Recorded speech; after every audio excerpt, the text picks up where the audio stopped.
Chapter 2149.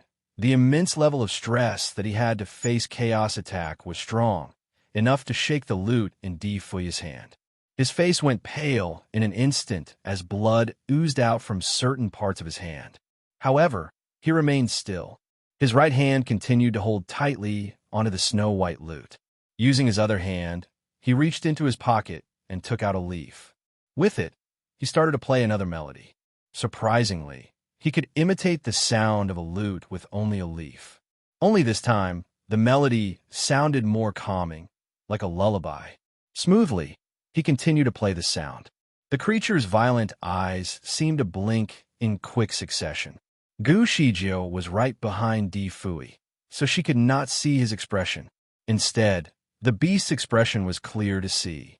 Its piercingly cold eyes were staring intensely at her before the sound of the lute was heard. However, as soon as the melody started to play, the look in its eyes started to soften. In fact, it started to look a little lost. Gu Shijio stood in the circle without moving at all. She could already tell that she was the reason behind its rampage. The beast was actually trying to attack her instead of Di Fui. For this reason, Di Fui had to conceal her behind the protective layer to isolate her from the beast. It could see her, but as long as she remained still, its rage would disappear. Even within the comfort of the protective layer, the beast's power still cast a large amount of pressure to her. It was suffocating. She could not imagine the level of stress that Di Fui had to face now that he was standing face to face with the beast. It was definitely an immense level of stress that he had to face. This made Gu Shijio admire Di Fui even more. The man was like a mountain, strong enough to provide her with a sense of security. There he stood, right in front of her, as he carried away all the dangers that she had to face.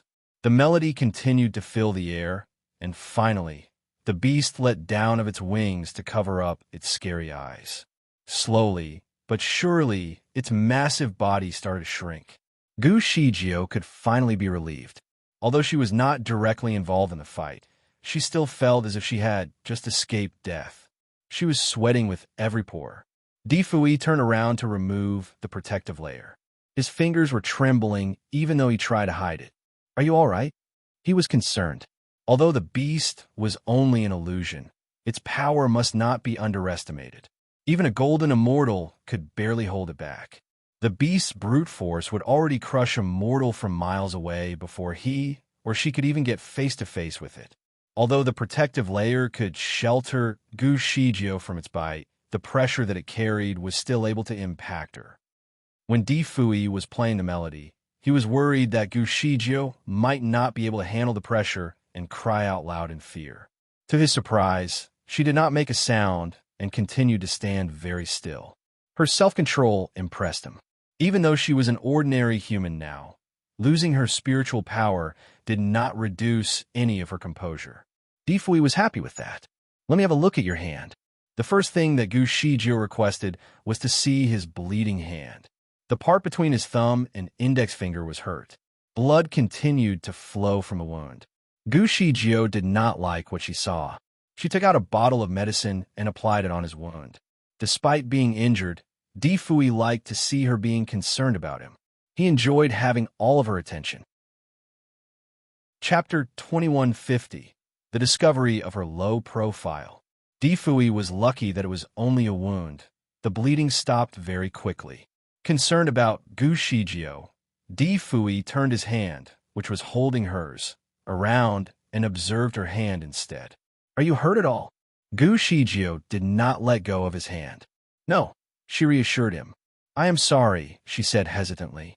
Had I not moved 2 steps forward, it would not be agitated, and you would not be hurt." Gu Shijio was still in remorse for what she had done. Di Fui took a breath and caressed her hair gently. "Silly, do you really enjoy taking responsibility for everything? Even if you stood still, it would still see you and go into the same rampage. Perhaps the attack would come later, but the consequence would remain the same." Gu Shijio was astonished. Why did it have a grudge against me? Di Fui was equally confused. Chaos was especially triggered when it saw Gu Shijio, like a resentment that it had from a past insult. Perhaps You have once defeated it in its original form? He made a guess. Huh. She could not believe that she once possessed such great strengths. It was only a guess. He sighed. After all, they did not grow up together. Before he was born, she was already taking over the world by storm. But if she had defeated chaos, was it a beast from heaven? Gu Shijio blinked her eyes in apparent confusion. I can see that chaos is such a magnificent beast. If I really had defeated it, I would definitely have told you about it, since we were close, right? Gu Shijio knew that she would definitely brag about the achievement to her own fiancé. Di Fui placed his hand on her shoulder before reassuring, Shijio, you used to carry a very low profile. Gu Shijio was surprised by the discovery. Di Fui refused to continue the discussion in order to prevent the revelation of more weak points to his position. Swiftly, he changed the subject. All right, chaos is now asleep. It will continue to do so for another 4 hours. After that, the barrier will close again. We have to bring the others out. Gu Shijio was utterly surprised. They only had 4 hours to escape. Di Fui was indeed successful in changing the topic, as Gu Shijio no longer thought about the question about her past behavior. She was a woman of action, so she wanted them to move quickly. What are we waiting for? Let's go. Quickly. She used her teleportation and carried them away. They did not have much time, so they had to get everyone out soon. As for the situation of the valley that was beyond the barrier, she did not have time to check it. At this moment, she could only do one thing at a time. The people in the clan were prepared for their return.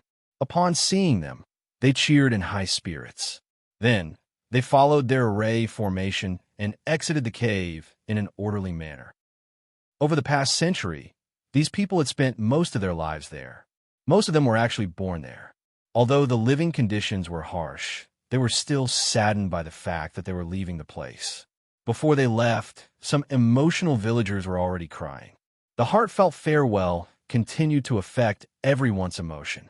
The sense of attachment was not helpful to the battle that they were about to face. Hence, the clan leader quickly motivated them. You haven't seen the outside world, have you?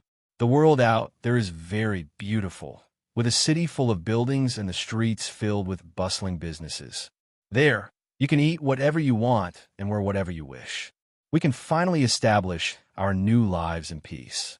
Our children can finally run around in the city safely. Chapter 2151. For a better future, they would do all they could. They will be able to go to school and learn new things. Unlike our lives here, there is no sense of security. We don't even know if we're going to live another day with enough food. When we finally settle down in the city, you may come back here to have a visit in your free time. The clan leader's motivation worked well in lifting their spirits. All of them were instantly full of vigor. For their children and for a better future, they would do all they could. They had made a thorough plan in advance. They left according to how they had planned it. The elders, the women, and the children would be walking in the middle. The fighters would surround the group to provide protection. Di Fui and Gu Shijio would be taking the lead. Tai Dan and Tai Nyo, along with the rest of the strongest men in the clan, would be at the tail. The large group of people had triggered the emergence of the phantom beasts. Fortunately, only 1 or 2 beasts appeared. At most, there would only be 4 beasts at the same time, not a huge swarm. As long as they killed the beasts right at the start of their formation, they would not be a problem anymore. Some of the beasts they encountered were exceptionally brutal, but they were outnumbered. As soon as the beasts approached, the men would fight them to prevent the unarmed villagers from getting hurt. Gu Shijio and Di Fui would then coordinate to kill the beasts instantly. The journey was threatening, but not exactly dangerous. The distance from the cave to the outskirts of the valley was about 20 miles away. With teleportation, Gu Shijio could cover the entire journey in about 8 minutes. Some of these people knew basic kung fu, and if they ran without any obstruction, they would take about half an hour to complete the journey. As for the elders, the women, and the children, they made up the majority of the clan, so their slow speed had certainly affected the progress of the entire group. Furthermore, their encounters with various beasts only made things worse. After 2 hours, the group could only cover half of the journey, but the good news was that no man was left behind. Nonetheless, Gushijio started to worry. If they continued to travel at the same speed, chaos would already be awake even before they made it to the wizardry barrier. However, she also knew that they were already trying their best to travel quickly.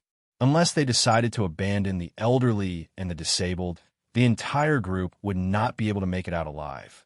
Hence, Gushijio wondered if there were any ways to improve their progress. Fui, can you put people into your storage space? Gushijio suddenly recalled the existence of his storage space. She was hoping to carry the 8 elders in the space, for they were the slowest ones in the group. It does not work that way. The storage space can only carry non-living things. It is a vacuum in there. The elders would die due to a lack of oxygen. Gushijio was not happy with the answer. Fortunately, another idea came to her mind. She could teleport with 2 persons at a time. Then, she would come back and carry another 2 with her. However, the idea was dejected by Fui as soon as she proposed it. Each teleportation covers 2 or 3 miles of the journey. Along the way, there will be phantom beasts everywhere. If you leave them alone while you turn back, they will most probably end up being eaten by the beasts while you are away. Gushijio tried to think of a few other solutions, but all of them were rejected due to some flaws here and there. Shijio, under the current circumstance, we must sacrifice the elders. There are not many, only 8 of them. Otherwise, more than half of the people here will die. Fui was the most rational, but also the most cold-blooded person. The way he analyzed things was very sharp and yet brutal. He noticed that there were only 8 elders who slowed down the entire group, 2 men and 6 women. Chapter 2152. The Great Escape. Gushijio could not agree with Fui's suggestion. No way. She understood that it was the best solution, but she could not simply leave them here to die. The elders had been very kind to her. Whenever there was something nice to eat or wear, they would definitely keep it for her. Lovingly, they treated her like she was one of their own. The entire clan respected them. These elders were desperate to make it out and see the world out there, too. If she really abandoned them, they would not survive on their own. Gushijio took a breath and answered firmly, "Let's think of some other way." Fui absolutely understood her concerns, so he agreed. "All right, we shall try other ways." While they were having the discussion, a loud, doleful cry could be heard. The sound was a little childlike, but was equally prominent. Gushijio's expression changed abruptly. Tightly, she held onto her sword and warned, "The leader of the beasts has emerged." Dozens of phantom beasts appeared and lunged towards the people in a well-arranged formation. All the men quickly went into a violent battle. In an instant, it was all very chaotic. There were bawling sounds, howls of the beasts, quick footsteps, and some helpless screaming. Fui pulled Gushijio aside and suggested, "We should kill the leader of the beasts. Take me there." The leader of the beasts was able to summon and gather other beasts into a large swarm. Once triggered, it would attract hundreds of phantom beasts. By then, they would lose all control of their current defensive situation. They had to kill the leader of the beasts before things went haywire. Gushijio knew how severe it could turn out to be. Fortunately, from the sound of its howling, Gushijio could already tell where it was located. She only had to take Fui there. "All right," she agreed. Then, she turned around and informed the men, "We are going after the leader of the beasts. You have to carry out the defense on your own for a while." "Sure," they answered in unison.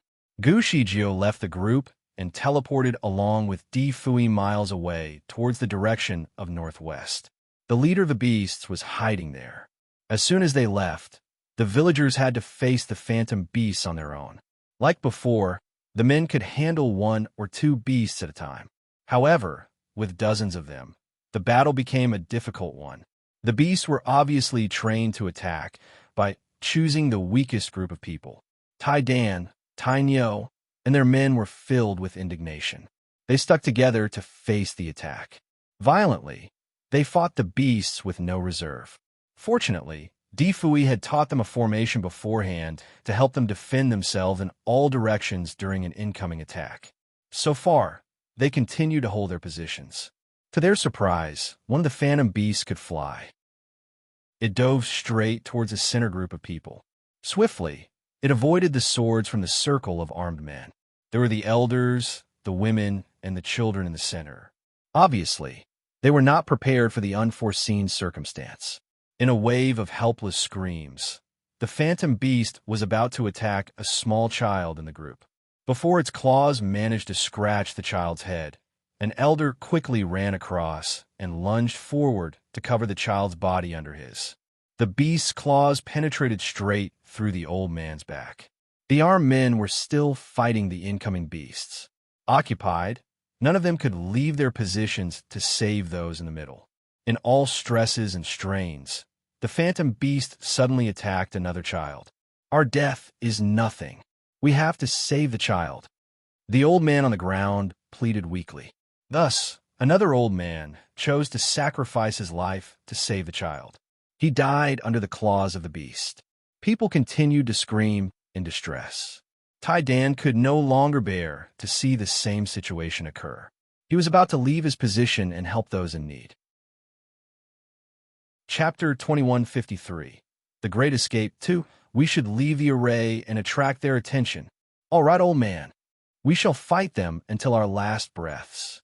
The rest of the elders were synchronized. Simultaneously, they took their iron rods and aimed them at the phantom beasts. At their age, their strength would do no harm to the beasts. Instead, they only managed to trigger the beasts even further. In a rage, the particularly beast they attacked was going to kill them. Now, in a mess, a voice could be heard making a sudden command. It was obviously a signal. Together, the 6 elders pushed the younger men who were fighting in the front line apart and rushed out of the group. Tai Dan and his men had never expected that the elders would make their sudden exit.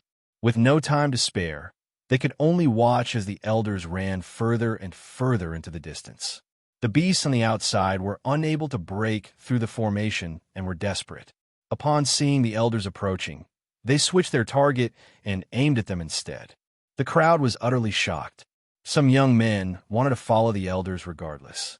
Grandpa, Grandma, Gu Shijio saw what happening, but her hands were tied in the battle with the leader of the beasts.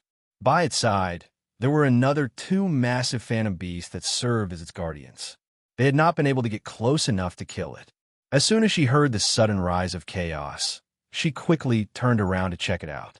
That was when she first saw an elder being hunted down by a beast. Caught in a shock, her arm was almost slashed by one of the beasts that she was currently fighting. The elders were slow, and the beasts were moving very quickly.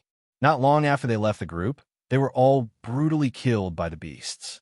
Their last voices echoed. Don't come here. Stone, take the children out. Our deaths will not be in vain. Stone, please take care of them. Their last words hung in the air. Tears started to roll in Gu Zijia's eyes. Di Fui's heart was equally moved. He knew that the 8 elders were the slowest ones in the group. Judging from their synchronized actions, it was obviously something they had planned. They took the opportunity to sacrifice themselves. Firstly, they did so to ease the stress of the younger men in the battle. Secondly, they did not wish to delay the progress anymore. Di Fui was not very emotionally attached to the people. He only agreed to save the clan because of Gu Shijio. Without any emotions for them, he could easily make the most rational decision to find the most suitable solution. However, to witness the sacrifice came as a shock to him as well. He finally understood why Gu Shijio insisted on saving each and every one of their lives. 5 minutes later, the leader of the beasts was killed. Swiftly, they returned and killed other beasts. As for the 8 elders, their pieces of flesh and bones remained on the ground. The clan leader collected some of their bones. Some of the people in the group started sobbing. Almost everyone was equally affected by the tragedy. Gu Shijio took a deep breath and gave Di Fui a stern look. Di Fui froze momentarily upon seeing the iciness in her eyes.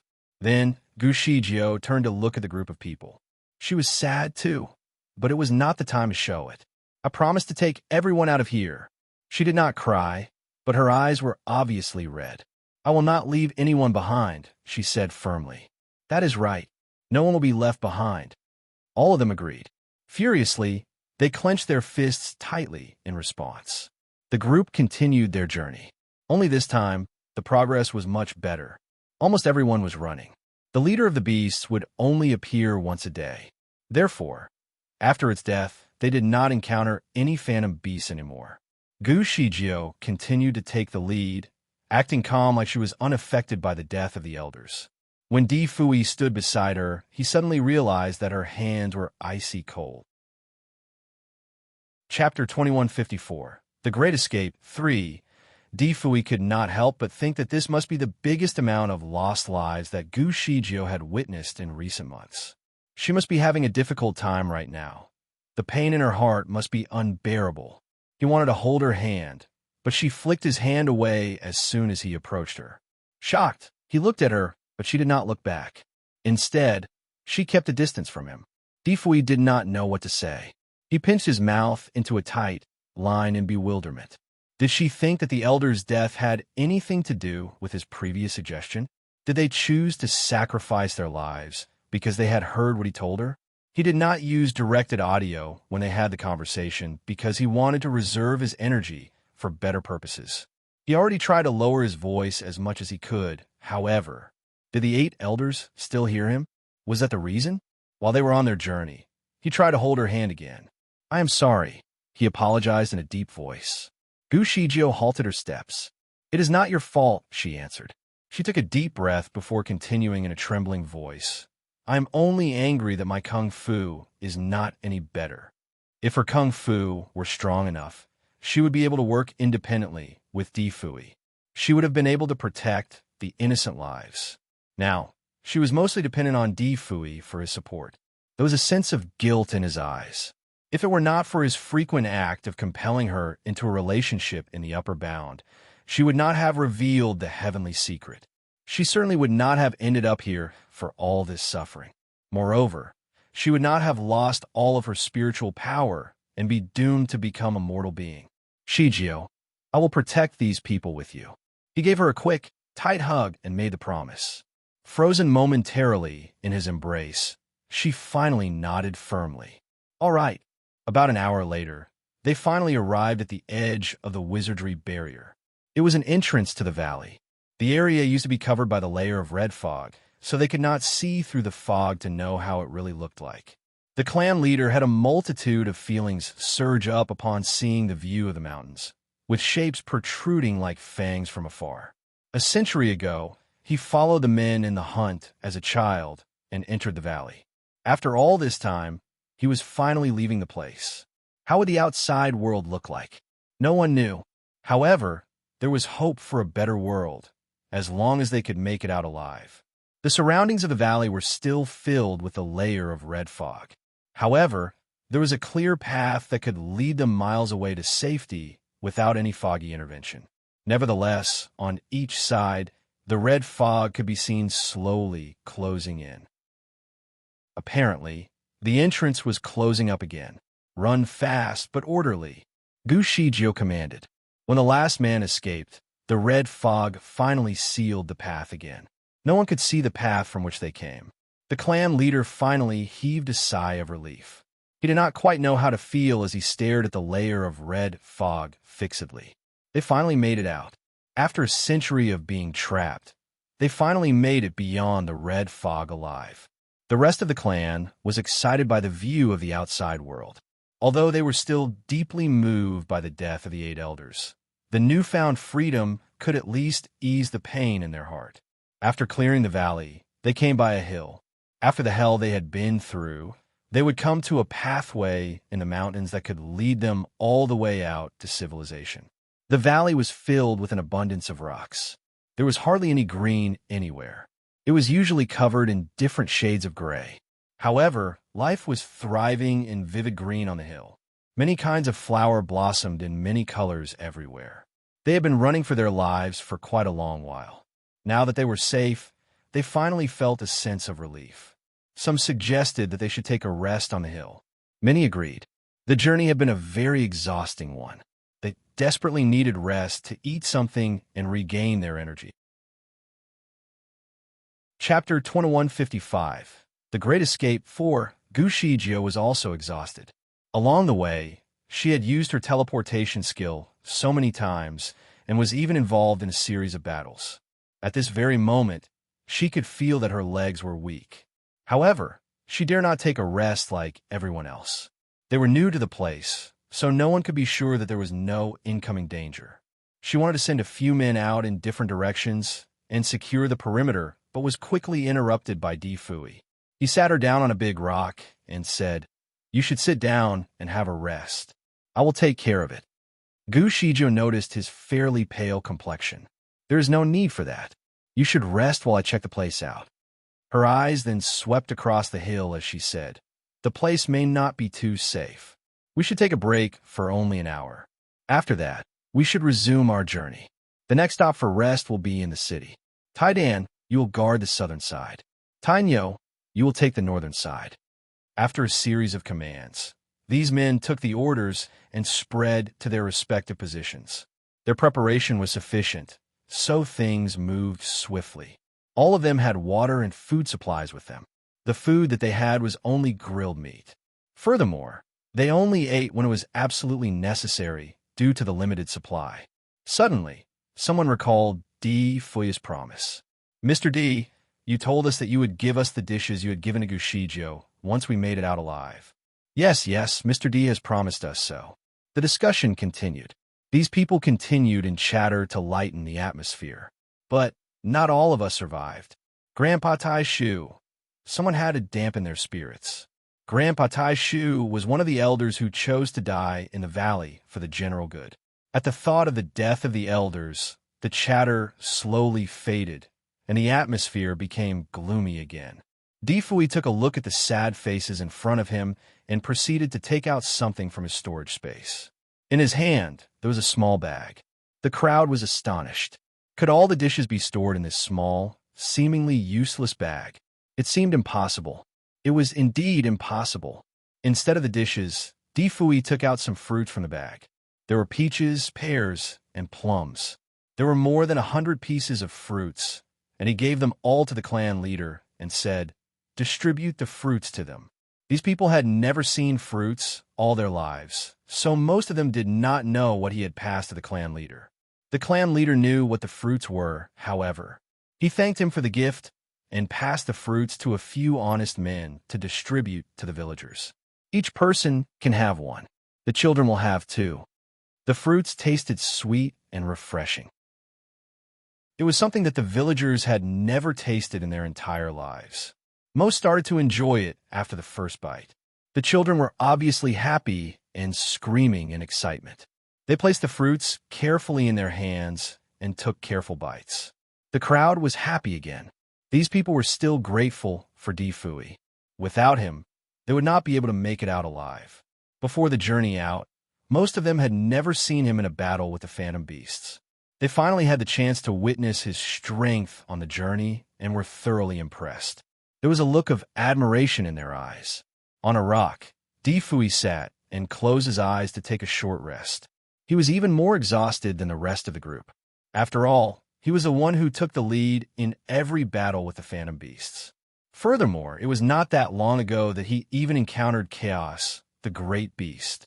His spiritual power had been greatly depleted throughout the day, and his arms and legs were getting weak. Someone sat down next to him.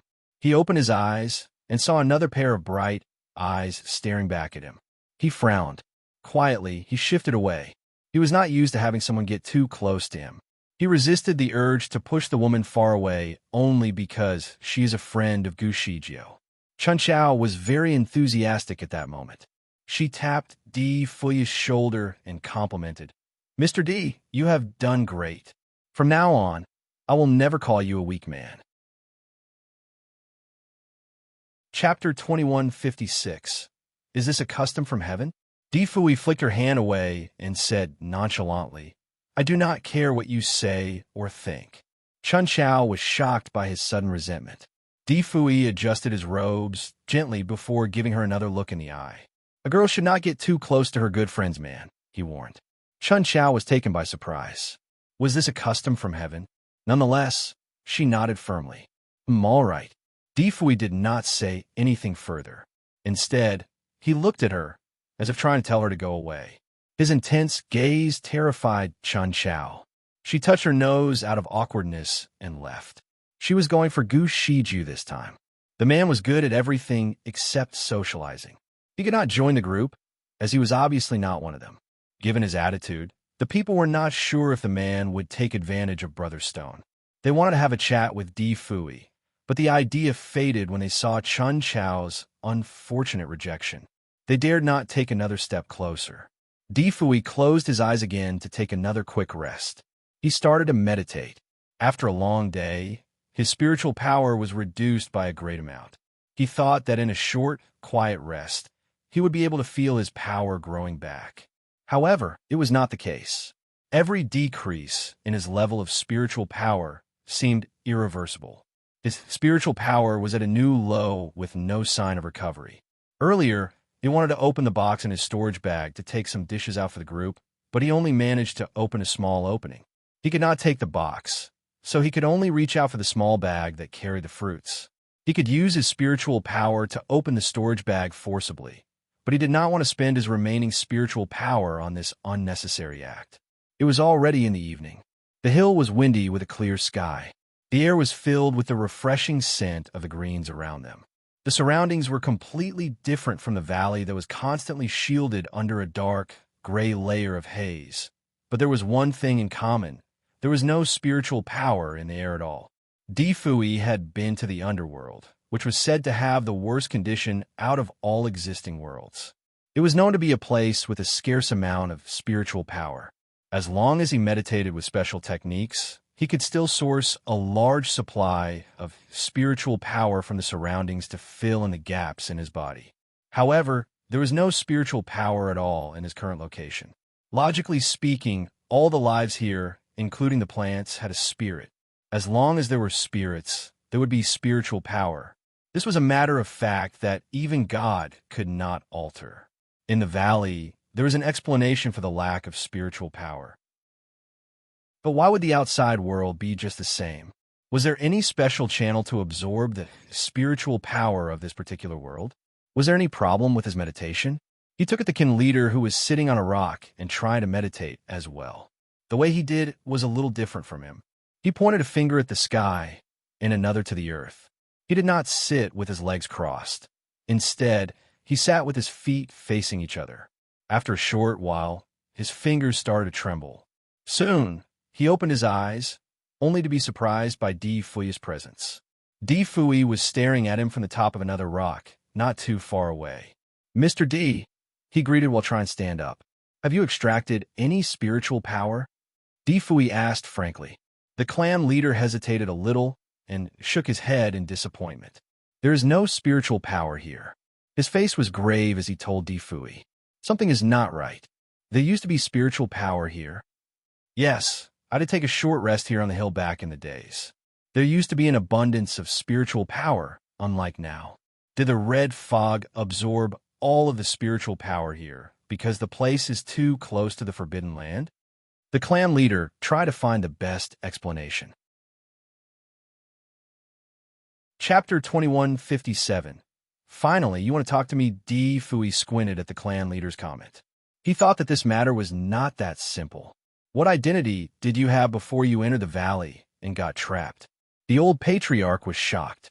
He did not expect Di Fui to ask this question. Di Fui quietly stared at him and did not speak. The old patriarch was nervous under Di Fui's intense gaze. He sighed. "Why did you ask this question?" "I need to know the truth." He knew too little about this world, so he needed to increase his knowledge. The old patriarch was the only one who survived among the trapped people. Although he looked like everyone else, Di Fui had sharp eyes that could identify that he was different from the others. For example, other people were rougher, and the way they talked was more direct merely because they did have an adequate education. The old patriarch's speech was somewhat literary, and his style of work also had a demeanor of a nobleman. Obviously, he had been well educated. Di Fui's inquiry clearly evoked the memories of the old patriarch. He sighed and said, "Actually, there is nothing to hide. I was once the son of the owner of Luo Hua City. During the time, I came here for hunting with a few friends and some family servants. However, I didn't expect that. He did not expect to be trapped and forced to be rooted in this place. Fortunately, when they came hunting, they brought a lot of female servants. After being trapped, many of them were married and had kids. Gradually, they developed into a village. However, the maids they brought were not highly educated and did not even know how to read. This carried on to the next generation. Most of them were trained to hunt as their primary job. As a result, after they had developed for centuries, their descendants had lived like the primitive. Difui sized him up. What level of spiritual power had you achieved before you were trapped? Level 6. The old patriarch sighed. He was considered a master in the past, and that was the reason he could become the clan leader. How much spiritual power do you have now? Nothing at all. Did the aristocrats in the Luo, Hua city often come to this mountain to hunt? Yes, in the past, this place was full of majestic beings. Everyone hunted majestic beings and used it for their own use. This mountain was the hunting grounds of the noblemen. Difui wandered around this place. The old patriarch looked at him and did not know what he was looking for. Gu Shijio also studied the terrain nearby to ensure that no dangerous beasts were lurking. When she saw Difui wandering around, she paused and went over. What are you looking for? Why aren't you resting? Difui looked at her quietly for a moment. Finally, you want to talk to me. Gu Shijio was speechless. Because of the death of the 8 elders, she felt guilty in her heart. She was upset with Difui because she felt that he was the reason that they decided to sacrifice themselves.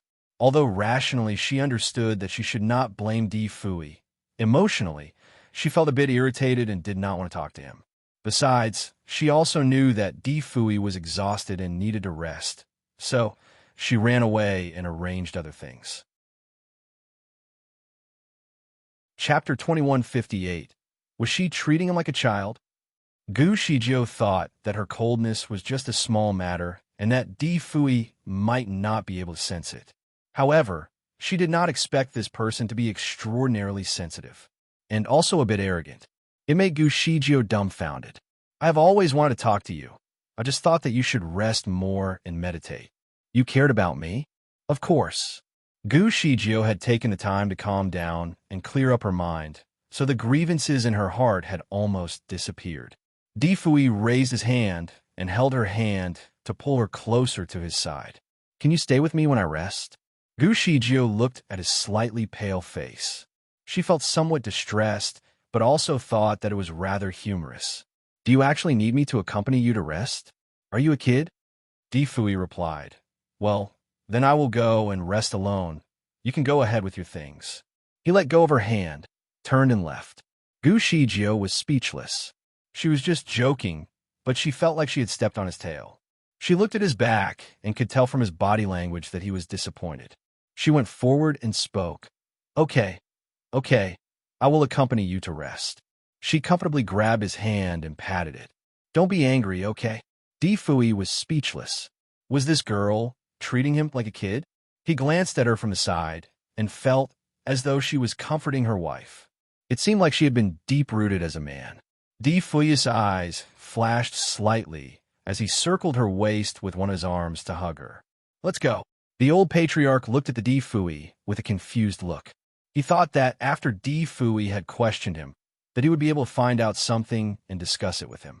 He certainly did not expect Difui to leave with his fiancée. He watched Difui and Gu Shijio rest on a big rock. The man then pulled her to lean on his shoulder. Come and rest. Look at your tired little face. Let them do the guarding.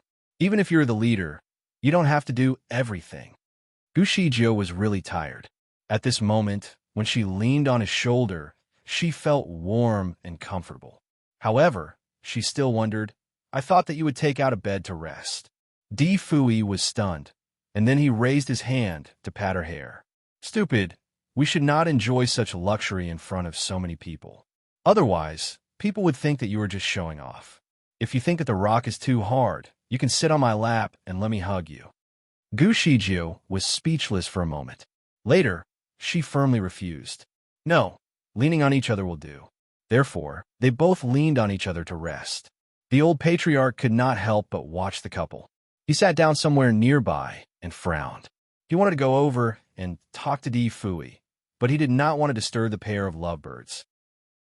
Gu Shijio was really tired. She had forced herself to arrange all the events of the day. At this moment, when she leaned on Di Fui and ate a fruit he gave, she fell asleep quickly without knowing it. After eating and drinking, the rest of the people also rested, except for those who were on duty to guard the place. Suddenly, the hillside went quiet. About an hour later, the old patriarch was eager to head to the city. He stood up and wanted to wake the people up to continue the journey. Di Fui suddenly opened his eyes and waved at him. Consequently, the old patriarch walked over. The few words that Di Fui subsequently said made the old patriarch's heart almost sink into the abyss. Chapter 2159. I'm going with you. The outside world is not a happy land. It has changed. This place is the buffer zone, so let everyone rest more. We can depart again at dawn. The old patriarch was stunned for a moment. How? How do you know?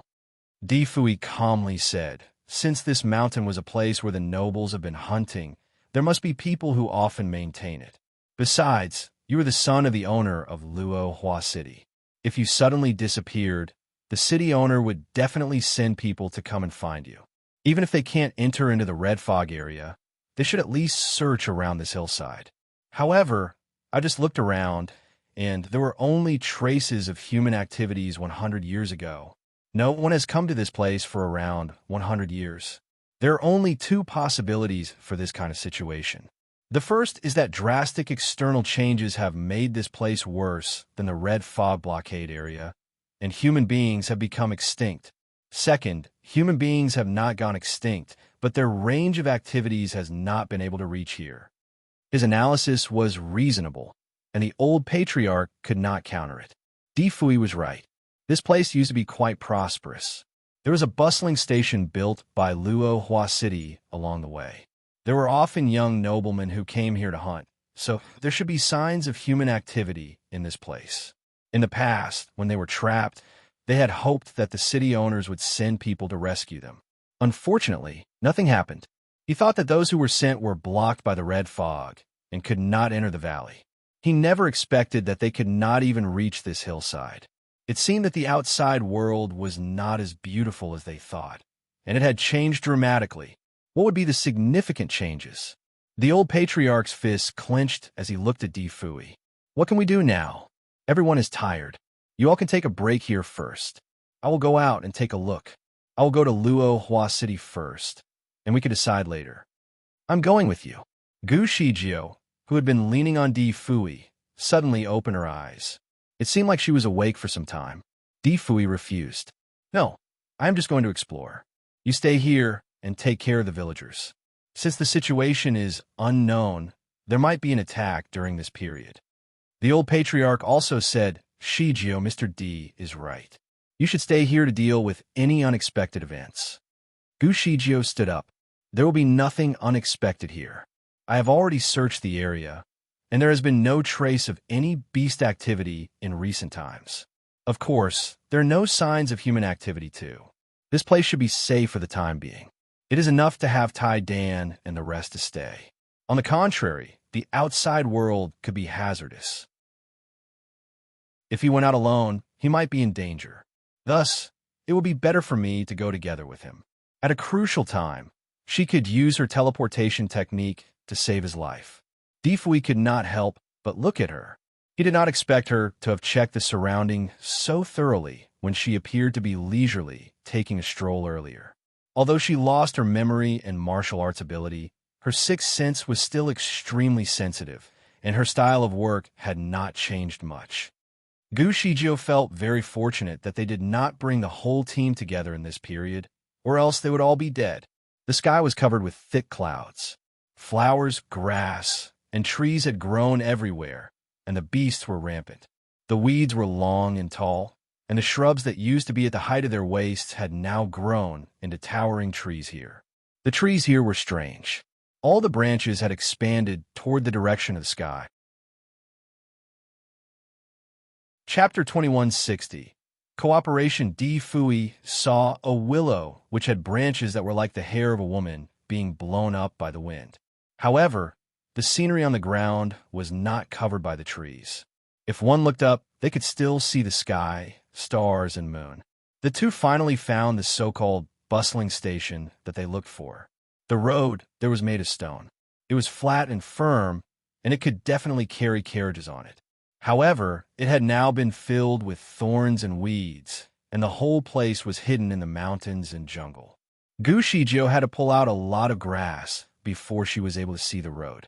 Of course, in the process of pulling, they also encountered 3 leopards, 2 tigers, and 1 bear. These animals were extremely fierce, but they were still not strong enough to defeat Di Fui and Gushijio. The two of them could easily take the animals down. Di Fui dragged a tiger over to check it. His lips pressed together into a thin line. "What's wrong?" Gushijio went close to him. Di Fui took a deep breath. "There is no spiritual power in them. Should they have it?" Di Fui answered, "Everything is spiritual. They're supposed to have spiritual power." Gushijio frowned. "I heard from the old patriarch that this world has spiritual power. I always thought that the outside world would have it. Is there something that sucked all the spiritual power of the world?" Di Fui pondered for a while and said, "There is always a natural spiritual power generated by the sky and the earth.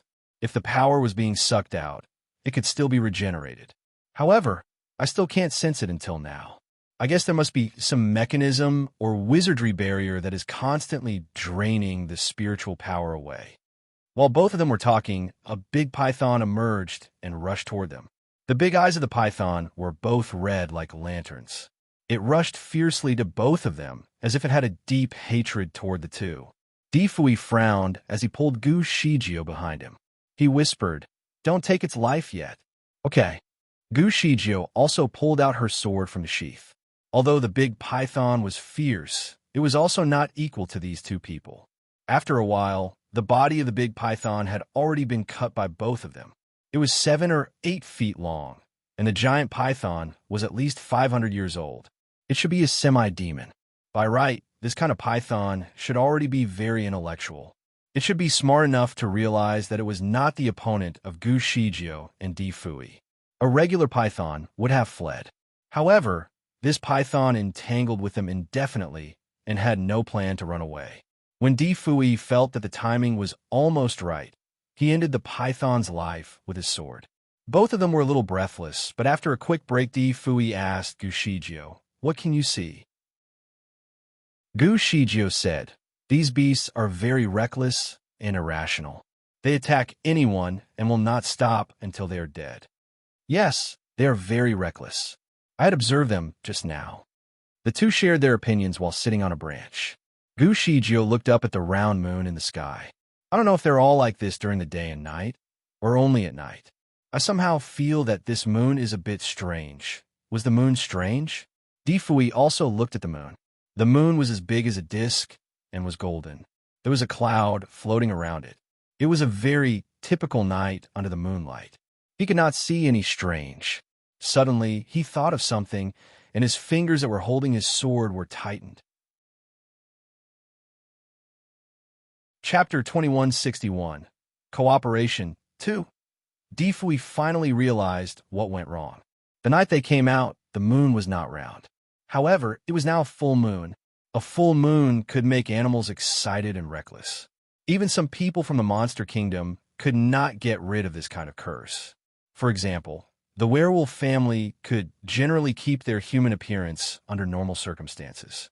However, when it was a full moon, they could easily be violent and bloodthirsty and ultimately turn into wolves. The man turned his head and asked Gushijio, "Is there supposed to be a full moon today?" Gushijio shook her head. "No, today is the first day of the lunar calendar. It is not supposed to be a full moon."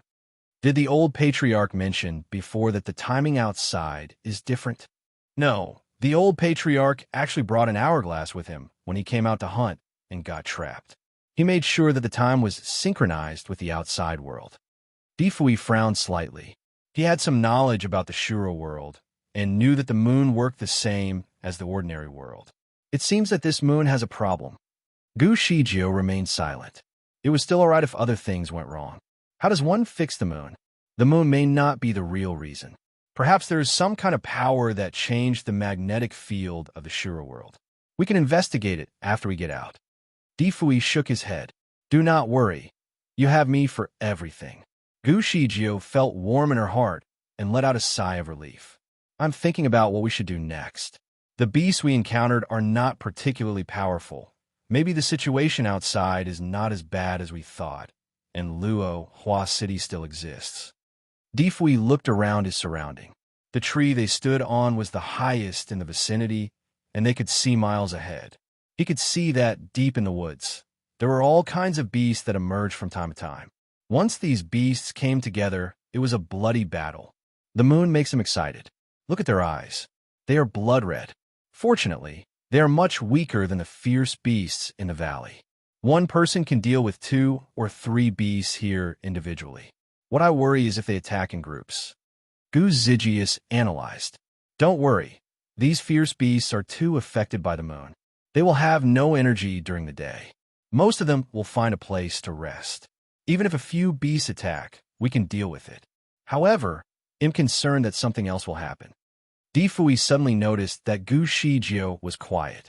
She felt an inauspicious breeze come out from the ground, and the air suddenly became quiet. The weather was hot, so Gu Shijio had already sweated, but when the inauspicious breeze turned up, she had a shudder and felt that the temperature around seemed to have dropped by a few degrees. Gu Shijio could tell that something bad was about to happen. She held her breath and subconsciously looked at the direction in which the mist began to appear. There was a bloody red object looming in the fog. As it was still rather far away and blocked by fog, Gu Shijio could not see the appearance of the bloody red object. She was only instinctively aware of the danger. "Yeah!" The bloody red object suddenly screamed. The sound was sharp with a strange pitch. It shook their eardrums vigorously. Gu Zigius goosebumps were coming out. Difui lifted his sleeves to cover her ears. Chapter 2162, Cooperation 3. However, the other beasts in the forest were not so lucky. After the screaming, these beasts quickly stood still. They were shivering, but they did not dare to run. The blood-red object inside the mist flew toward the beasts in an instant. Only the screams of countless beasts were heard in the mist. After the mist disappeared, there were only skeletons left in the place where the beasts were standing. Gu Zigius' facial expression changed. What was this? It was too powerful. She suddenly felt that Difui's body grew stiff as well, and he seemed to be a little bit nervous. She turned her head slightly and saw that Difui was staring in one direction. There was a flash of light at the bottom of his eyes. Was he excited? What is that? Do you recognize that thing? Difui shook his head. I don't. What are you excited about? There is spiritual power in this object. Can you wait here? I will go and take it down. Difui leaped from the tree and flew toward the mist like an arrow. In just a moment, Gu Shijio found that Difui and the bloody red object had been entangled together. Gu Shijio bit her lips and teleported to the place. However, she kept a distance between the two of them. She landed at a location nearby to watch them fighting, and in case if Difui was defeated, she could go forward and take over. At the very worst, she could teleport both of them to safety. As she was close to the scene, she could finally see the appearance of that beast clearly. Her heart jumped slightly. What species was this? This beast looked like a pig, but it was not a pig. Its body was round and fat like a pig. It had spots on it like a leopard. It even had the head of a dragon and a pair of small shredded wings.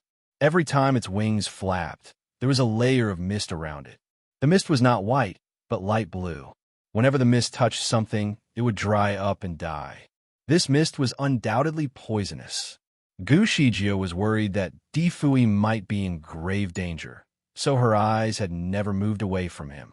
Perhaps Difui had taken anti-poison pills before approaching it. He did not seem to be afraid of the poison. He was flying around the bloody red monster. Under the moonlight, his large robe fluttered like a wave, and with his handsome face, every single move he made looked graceful. Even though he looked elegant, His attacks were powerful and forced the bloody red monster to retreat. Gu Shijio breathed a sigh of relief. By looking at this situation, he could settle this beast without her. The battle was intense. It made Gu Shijio felt dizzy, so she retreated to a few trees behind to avoid being affected by the momentum created from the battlefield. After a quarter of an hour, Gu Shijio frowned slightly. The skin of his monster was too thick. The sword in Di Fui's hand had cut on the monster's body more than 10 times, but there was no wound at all. This kind of creature should have a weak point. Gu Shijio pondered in her heart, and her eyes were fixed on the monster instead. After a moment, she yelled, "Try to stab it in its left eye." This monster allowed Di Fui to stab it at anywhere on its body, but when Di Fui was about to stab its left eye, it would subconsciously block it. Unfortunately, Gu Zijia's scream had attracted the monster's attention. The monster screeched and rushed toward Gu Shijio. Even though it was fast, Gu Shijio had her teleportation to protect her. The monster thought that it had caught the girl with its claw, but all it could find was a lot of leaves. Chapter 2163. Cooperation. 4. A pair of eyes turned around to look for the fragrant little girl. "Pig, I am here." The monster turned its head and saw Gu Shijio standing in another leafy tree with a smile. The monster attacked again. When its claw was going to tear Gu Shijio apart, it did not expect that a cold light would shine into its eyes. Puh! The cold light hit the monster's left eye, and blood gushed out of the monster like a waterfall. The monster crashed on the ground. After its body twitched a few times, it finally stopped moving. Gu Zijius was elated by their success. "Our cooperation is quite good, right?" She was going to go down and check on her trophy. Di Fui pulled her back. Wait, what was he waiting for? Gu Shijio wondered, but she soon understood. Di Fui plucked off a twig and threw it down at the monster. The monster that was apparently dead suddenly jumped up and bit the twig.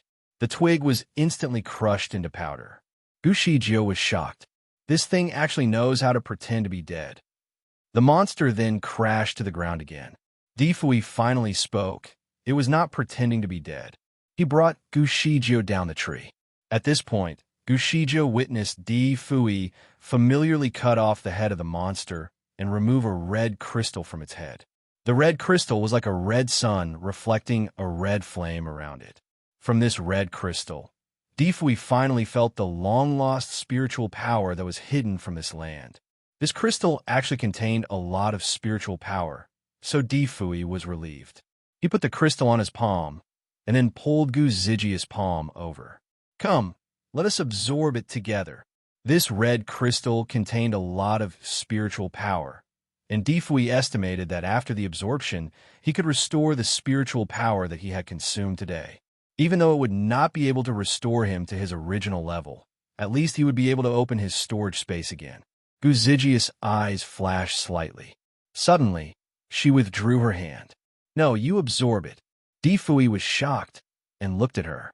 The spiritual power on this red crystal is extremely pure. I have tried it, and there is no evil influence. You can absorb it by using the method I have taught you.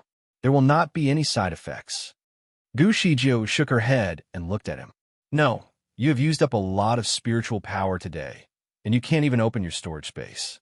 You should restore your energy from this red crystal." Di Fui remained silent. He did not expect her to be so observant. She was still very sharp. He smiled, held her hand, and said in a firm voice, "Shijio, we can't get out of this disaster if everyone only relies on me. You need to be stronger too. Come on, absorb it with me." This was a fair point. Hence, Gu Shijio would not refuse anymore. She absorbed the spiritual power from the red crystal together with Di Fui. After half an hour, the bloody red crystal became gray, and the gloss on the stone had disappeared. Gu Shijio and Di Fui opened their eyes at the same time. Di Fui looked at her red cheeks and asked, "How do you feel?" Gu Shijio took a breath and answered in one word, "Great." She could feel the spiritual power circulating in her body. Her veins were revitalized, and her body was also lighter by a few pounds. Chapter 2164. Baby, you can go now, she smiled and gently stretched out her fingers. A flame was issued from her hand and burnt the branches on the ground. It was really magical. It was more convenient than using charcoal. Difui quickly grabbed her hand. It is not easy to get spiritual power. Don't waste it. Gu Zijia's eyes fell on the dead monster. I didn't expect this thing to have spiritual power. Let's hunt a few more. If we look hard enough, perhaps we can even find the nest of the monster. Difui could not help but laugh. This beast looks like a rare one. I bet that there won't be another beast of this kind in a 20-mile radius. Well, Gu Shijio still believed in Difui. She grabbed his hand and said, if that's the case, let's go to Luo Hua City. When she finished her sentence, she had teleported together with him. Since the old patriarch had already told them the direction in advance, coupled with the fact that Gu Shijio was also very good with directions, she was not afraid to travel quickly. When she did not have any spiritual power, she could only teleport 2 or 3 miles together with Difui. However, with spiritual power, her physical fitness had improved significantly, so she was able to teleport 10 miles at once.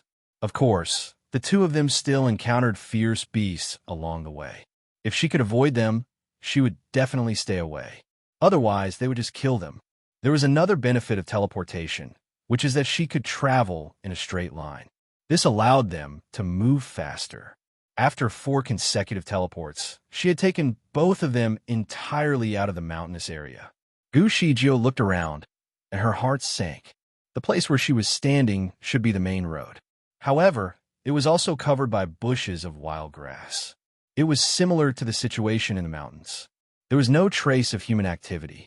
This place was about 40 miles away from the so-called Luo Hua City.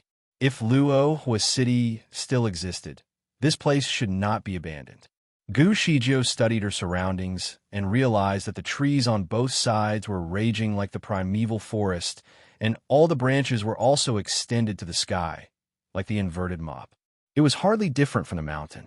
In fact, all the animals were close to a state of madness as well. From time to time, they could hear the raging sound of beasts and the sounds of chewing teeth. Fui, do you think Luo Hua City still exists? Gu Shijio felt a sense of hopelessness. Difui was also studying his surrounding. He had just taken down a wild wolf with a big sturdy knife. He looked at it and sighed a little. I don't know if Luo Hua City still exists, but there are still other people in the world, and they're living in the city. Gu Shijio looked at the knife in his hand. Her heart moved a little. The style of his knife was quite similar to the collection of the old patriarch. However, the old patriarch's knife had been used for more than 100 years and very seriously worn out. This knife seemed to be entirely new, and the blade was still extremely sharp. The old patriarch said that the knives in this world were made with bronze and forged by a little bit of iron. If they had not been used, the blade would have a layer of copper rust on the surface. The longer the idle time, the more rust there would be. Chapter 2165. Baby, you can go now, too. The knife in Difui's hand was a little bit rusty. Evidently, this knife had been abandoned for only a brief period. Since Difui found it on the ground, there must be a city in this world. After they made this presumption, Gu Shijio breathed a sigh of relief, and she was certainly more motivated. She once again grabbed Difui's hand and said, "What are we waiting for? Let's go to Luo Hua City." Unexpectedly, Gu Shijio and Difui had fallen into a trap. There was a tiger in the trap as well, so when Gu Shijio and Difui landed, they stepped on the back of the tiger. The tiger growled and turned its head. It wanted to bite the two of them. Difui was quick to react. However, when he wanted to knock the tiger out cold, he suddenly felt a chill in the air, and an inauspicious influence emerged from the ground. This was a very familiar feeling. Difui pulled Gu Shijio close to him. The spiritual pig appears again. When he finished his sentence, a bloodied pig monster appeared again. All of a sudden, the net was heading for a crash on the ground. When it came to a critical time, Gu Zijia's teleportation technique was still the best. Before the big net landed, she had teleported away together with Difui and landed on a tree nearby. They looked down again and found that the pig and the tiger were in the middle of the big net. Catch it. Grab it. The Chinese alligator is caught.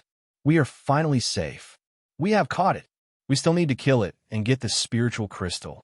Behind a big tree, 12 people emerged. These people dressed alike. All of them dressed in dark blue robes and were apparently from the same apprenticeship. There were 10 men and 2 women. They all wielded the same weapons. It was clear that these people practiced martial arts. The way they walked was very light, but with strength. When they came out from their hiding places, they were very agile. Gu's Zygius eyes fell on the weapons of these people. They were carrying sharp bronze swords that were the same as the one in Di Fui's hand. These people also saw Gu Shijio and Di Fui. However, they were occupied with more urgent matters. They spent all the energy on the pigs that were inside the net. Only one of them rapidly glanced at Di Fui and Gu Shijio on the tree. He shouted, "We found this female pig dragon. You should not steal from us." Di Fui was gently leaning on the big tree.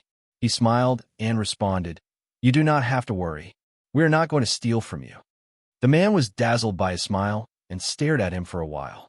However, he quickly shifted his attention elsewhere because the female pig dragon that was caught had already gone crazy. This Chinese alligator was apparently smaller than the one that Di Fui killed, but it was still very fierce. The tiger that was in the same net had been eaten, and only its skeleton was left behind. The creature used its teeth to bite the net. It ejected poisonous liquid to erode the net too, and also used its claw to tear it. However, this was obviously a special net. The materials were unusually strong. Chapter 2166. Baby, you can go now. 3. The Chinese alligator tossed and turned a few times, but still did not get rid of the net. Of course, the 8 men who had been pulling the net were also very exhausted. They were being dragged around the place by the Chinese alligator. At the same time, the other 4 continued to stab the Chinese alligator with their swords whenever they had the opportunity. The 12 of them cooperated well, were definitely well trained.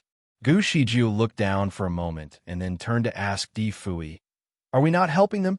It was rare to see other humans, so she was curious about them. The Chinese alligator had severely drained the 12 of them, so she could not bear to see it and wanted to help. Di Fui shook his head slightly. "No, let us observe first." It was difficult to read people's hearts. Those people were very alarmed by their presence. If they went down to help now, it could make the situation worse for everyone. His observation was very sharp, and in a matter of time, he could see that the 12 people could not hold the creature down. After an hour, they were exhausted, but they did not leave any wound on the pig. Gu Shijio had kindly hinted to them about the left eye of the pig, but they could not stab it even though they had fought very hard. These 12 people were considered as masters. They could easily cut down a huge tree. However, this Chinese alligator's skin was thicker than a trunk. Furthermore, it continued to roll on the ground crazily, which made life very difficult for the 8 people trying to hold the net together. The palms of the 8 people had been bleeding. The Chinese alligator was getting frustrated. Suddenly, it screeched in a very high pitch, and its 2 little wings flapped. It was so powerful that it carried the 8 people who were pulling the net up into the sky. These people were shocked. The other 4 people quickly ceased their attacks on the creature and started to help the 8 men. The assistance of the 4 men managed to help bring the creature down to the ground again. However, it rolled over and dragged the 12 people down with it. One of the women was weak, so her hand slipped and the net came out of her palm. The pig was extremely intelligent. It immediately turned toward this person and rushed over to her. That woman screamed as she saw a big mouth headed toward her. The sharp teeth of the beast were just right in front of her, and she subconsciously closed her eyes. Just as she expected her head to be bitten, there was a sudden rush of wind around her. The woman felt as though she was flying for a moment, and then she landed on the ground. Stand properly. She subconsciously opened her eyes and found herself standing on a tree. Beside her was a woman in a light blue dress. The facial features of the woman beside her were beautiful, but she looked steady. Apparently, she was one of the people watching from the sidelines earlier. She had saved the weak woman. Thank you. The woman was shocked, and her voice was unsteady. Gu Shijio could save anyone in a brief second, just as she did for this woman. However, her attention was now focused on the fight below. The woman she saved also looked down, and her facial expression changed. That pig had already got out of the trap. The 11 of them were struggling to get to their feet as the ferocious beast was ready to attack. Its eyes were full of redness, and the hair on its body had stood up. Its wings had also expanded. Chapter 2167. Baby, you can go now, for, apparently, it was angry. Yeah, the pig screeched sharply. It flapped its wings, and red mist rolled up like a hurricane toward those people. Whenever the red mist passed, the trees were dried instantaneously, and they wilted. It was as if a hurricane of the 12th level blew them. The 11 people had just gotten themselves up. They were all stunned by what they had just witnessed. Naturally, they ran away to safety. Nonetheless, this creature had plans to kill the people who had schemed it. Its huge body fluttered toward one of the men.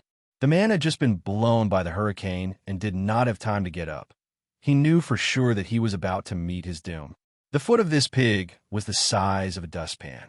If its claw managed to hit him, he was going to be torn into pieces. This person wanted to dodge, but it was too late. However, suddenly, there was a flash of light in front of him, and he heard a slamming sound. Someone had kicked the pig's hip bone. The huge body of the pig had actually turned due to the impact of this attack. The person in distress took the opportunity to roll to safety. He had a second chance to live, and his heartbeat had quickened. Subconsciously, he looked at that figure and found that he was the freeloader he had seen earlier, the man that had a beautiful face. This person actually had the courtesy to ask, "Is this pig still yours?" The man in distress was pale, and his companions were all trying to crawl to safety. They did not even dare to say they wanted to hunt the pig. They probably expected to die here. "This pig is yours. Please settle it quickly." The distressed man was the head of the gang and immediately made the most fitting choice. The rest also shouted, "We don't want it. You can have it." "Help!" Difui smiled. He turned back and gestured to Gu Shijio. "Baby, you can go now." Gu Shijio stumbled and almost fell down from the tree. She squinted at Difui. This guy had always called her using different names, Shijio, little Shijio, and this time he even called her as his baby. Strangely, this name was very nauseating. Her heart was actually trembling as she felt an inexplicable pain. Of course, this pain lasted only a moment, and her attention was redirected to the pig. "Help!" The pig almost attacked another woman from the back. She was so scared and was heard screaming. Gu Shijio teleported to her side and pulled her up the tree. Before the woman was conscious, Gu Shijio had teleported once again. This time, she was directly in front of the pig. The sword in her palm was pointed at the pig. "Pig, your opponent is me." The girl in the light blue dress was flying around the Chinese alligator that had abused them miserably. In just a few minutes, the sword in the woman's palm had been inserted into the left eye of the pig. The pig screamed loudly and finally fell to the ground. Everyone was stunned. They had tried very hard to catch one themselves, but were never successful. However, it was quickly killed by a woman who seemed to be weaker than them. Countless pairs of eyes fell on Gu Shijio, and everyone opened their mouths slightly, but could not speak. Chapter 2168. You make the call. Gu Shijio was very smart. She had seen how Difui had retrieved the crystal from the creature earlier. Therefore, after cutting the pig's head open, a bright red crystal was taken out. The 12 pairs of eyes were staring at the red crystal. The group had really wanted this prized possession. Difui also glanced at the red crystal, which was much smaller than the one he had just consumed earlier. If he had to assess based on the outlook, the one he just consumed was a first-class product, and this one was a third-class product. Gu Shijio slid the crystal in her palm and looked at Difui. She asked him, "What is your plan?" Difui smiled. "It is retrieved by you. You make the call." Gu Shijio looked at the 12 people again. They all looked at the red crystal, and the eyes were full of envy. "What do you all think?" Gu Shijiu looked around at everyone. The 12 people looked at each other. The head of the gang was pale and let out a chuckle. It's yours. Brother, what if we cannot catch a second pig? A woman opened her mouth. We can't enter the city. This time we are dead. Another woman spoke in desperation. We can hunt again. We will find a second one. The head of the gang tried to lift the confidence of the group, but the rest could not feel it. Our time is running out. There is only one day left. Our Chinkoan net is also broken. What do we use to hunt it? It's over. We're going to die. The Jury clan is going to be extinct. These 12 people were clearly desperate. They did not even have enough strength to sit up. I can give you this red crystal. A crisp voice was heard. This sentence immediately brought a sense of hope to the crowd. The head of the clan trembled. What? What? I can give you this red crystal, but you have to answer a few questions. Once you answer properly, this red crystal is yours. Gu Shijio opened her mouth again, and the red crystal in her palm spun. The 12 people naturally agreed to this exchange. Therefore, Gu Shijio knew the following from their answers. Luo Hua City still existed, and it was rather developed. 123 years ago, the sky was gloomy, and a species had mutated. The flowers and trees were clearly affected and grew out of control. All the branches were extended to the sky. Some extremely ferocious monsters appeared in this world. These monsters mainly consumed other species in the Shuro world as their food. The pigs that appeared were one of the monsters. The spiritual power between heaven and earth was getting lesser and lesser and finally dissipated completely. What was even more bizarre was that the moon in the sky was always round. There was no such thing as a full or non-full moon. The ordinary animals on the ground went crazy every night. They were much milder during the day, and most of them were hiding in cooler places to rest. There were still many practitioners in this Shuro world.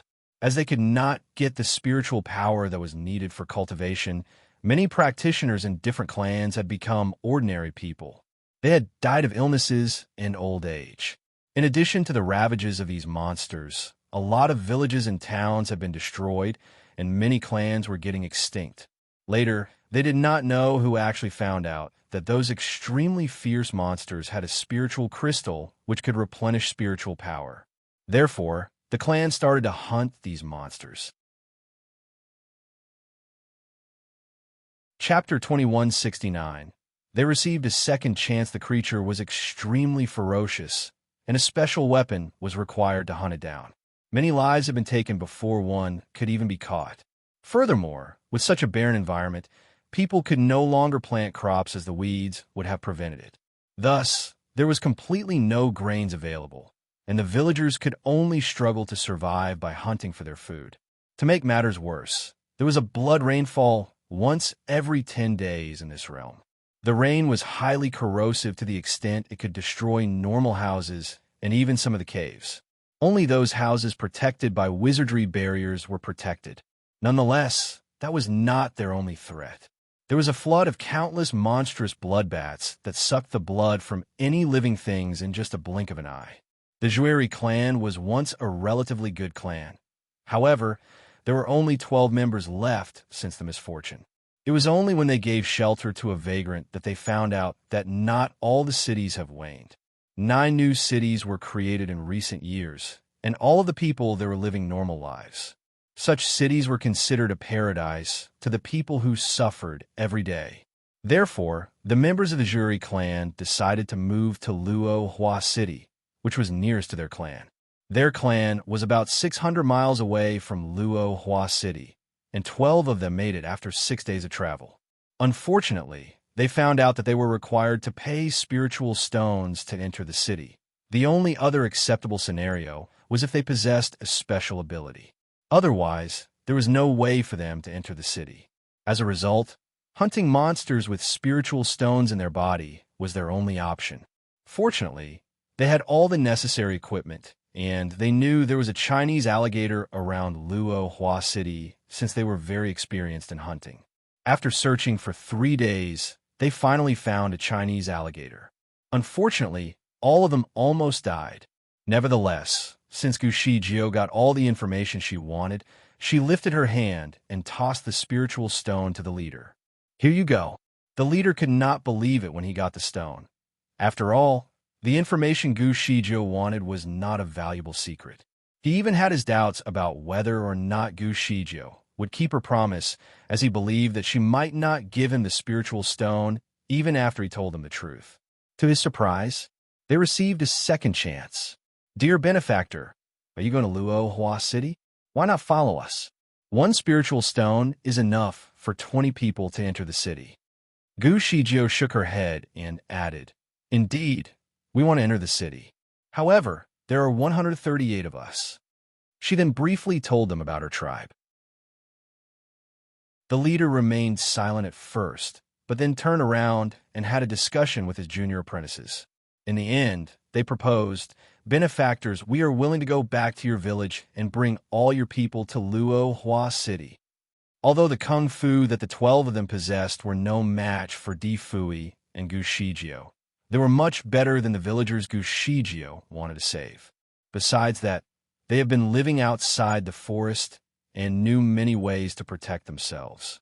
It was good insurance for the kids and old folks if they could be their guardians. Hence, Gu Shijiu agreed to the proposal. Chapter 2170. Has it turned into a fairy? There would be a blood rainfall at midnight tomorrow, and the villagers' rest station was 80 miles away from Luo Hua City. The journey would be full of obstacles.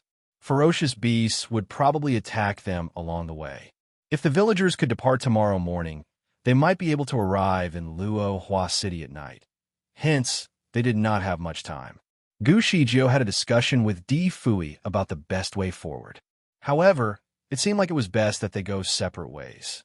Di Fui would hunt for Chinese alligators and retrieve their spiritual stones to enter the city. Meanwhile, Gu Shijiu would bring the 12 hunters to meet the villagers and bring everyone out tomorrow morning.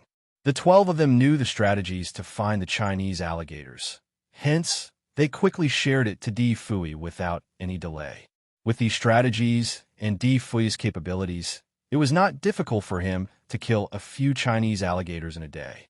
Di Fui preferred to search for the Chinese alligators after sending Gu Shijiu and the 12 of them back to the village.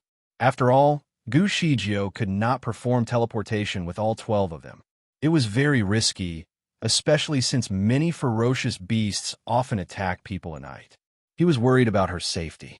Gu Shijiu did not manage to change his mind. Hence, they followed his plan. Therefore, all of them returned to the village together. Fortunately, these 12 disciples of the Juri clan were all experts, so they managed to stick to the schedule. Certainly, they were attacked by some ferocious beasts along the journey, but they managed to defeat them. Coupled with the assistance from Gu Shijiu and Di Fui, they had a generally smooth journey. The oldest disciple of the Juri clan, also known as Zhao Fengxing, was a very passionate, helpful, and loyal person. While journeying together, he sighed. I cannot believe that you were trapped in the forest. Honestly, I heard that the beasts are more ferocious as you go deeper into the forest. There are also many vicious monsters. A number of experts did not even return since they entered the forest. There were about 12 to 13 miles to go when Zhao Fengxing said that. Gu Shijiu was not too pleased with what she had heard. Coincidentally, right after he finished talking, black smoke rose from the ground in the distance. Also, the temperature of the surrounding immediately turned chilly. They could see a shadow in the size of a small hill behind the smoke. Someone screamed, Gosh, it is carrying 2 lanterns. Has it turned into a fairy? Gu Shijiu quickly drew her sword. How does it look like lanterns? It is the eyes of a monster. Suddenly, Di Fui shouted, Run, now! When he finished shouting, the dark shadow suddenly exploded and spread all over the place. It turned into more than 10 beams of black smoke that were aimed at the group. Gu Shijiu managed to see it more clearly now. She realized that it was not just one monster, but hundreds of flying monsters. It looked like an insect, but its size was definitely much larger. Each of them was as big as a man with a pair of shiny sickles. Gu Shijiu did not know its name, but she was definitely concerned. They might be able to win the battle if there were only 3 to 5 of them. However, there were a few hundred. Chapter 2171. Return to the city. Let's run then. Gu Shijio was leading the group, while the 12 of them were in the middle. Difui was right behind them. The 12 of them had used all their energy to run. Fortunately, they were running at a very high speed. Hence, the bugs did not catch them. However, those monsters were extremely stubborn and did not stop chasing after them. Suddenly, Gu Shijio stopped when she saw a cave in the distance. The rest station was just around the corner, and there were many young kids and old folks there. She could not imagine the consequences if they lured the monsters along. Therefore, she turned around as she grabbed her sword tightly. She was going to fight and kill as many monsters as she could. Before she managed to open her mouth, she realized that the wave of dark shadows paused behind them. To their surprise, the monsters stopped chasing them and only circled at the same spot, making an irritating noise. Countless of red eyes stared at Gu Shijio and the group. However, they did not dare to move forward as though there was a taboo. A moment later, the monsters gathered and formed a big pile of black smoke again and retreated. In just a blink of an eye, there was no sign of them at all. Everyone was sweating from the run, but they finally could heave a sigh of relief. It was indeed a surprise that they managed to escape a fierce battle in such an easy way. There were many wild animals in the forest that had been eaten alive by the bugs. Terrifyingly enough, many of their skeletons were still in a running or fighting posture when the locusts bit them. Looks like there is something the monsters fear about in the cave. Zhao Fengxing wiped away his sweat on his forehead. Gu Shijio suddenly thought about the red mist in the valley. Perhaps the monsters were afraid of the creature? She was surprised that the rest station was an unknown safe house. Thus, it might be a good place for them to settle down if they could not enter the city. However, that was not her primary plan. Although the rest station was free from the bugs, there was no cover or shade. The villagers had nowhere to hide when the blood rainfall comes. Hence, they had to go to the city. Gu Shijio and the group finally passed through the cave and saw the villagers. Before Gu Shijio had left the village earlier, she instructed the villagers not to leave the rest station despite their curiosity. The patriarch managed to keep them all at bay. Only Tai Dan and Tai Nyo were anxiously keeping their eyes on the entrance and finally heaved a sigh of relief when they saw Gu Shijio return. Gu Shijio brought the 12 of them to see the patriarch, and everyone was generally very happy. Since 12 more people were joining the team, they had higher hopes of making it to the city. The next morning, everyone began to leave the rest station after sunrise to depart to Luo Hua City according to Gu Zijia's plan. The number of monsters was indeed lesser during the day, coupled with the protection from so many experts. All the ferocious beasts were easily defeated.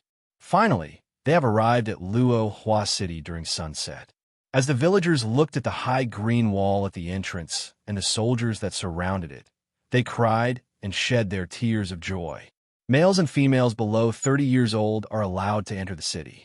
We are sorry, but for the adults above 30 years old, Luo Hua City does not have extra food for incapable people. That was what the guard said with an icy tone, as if pushing the villagers who have struggled to come here into the hell.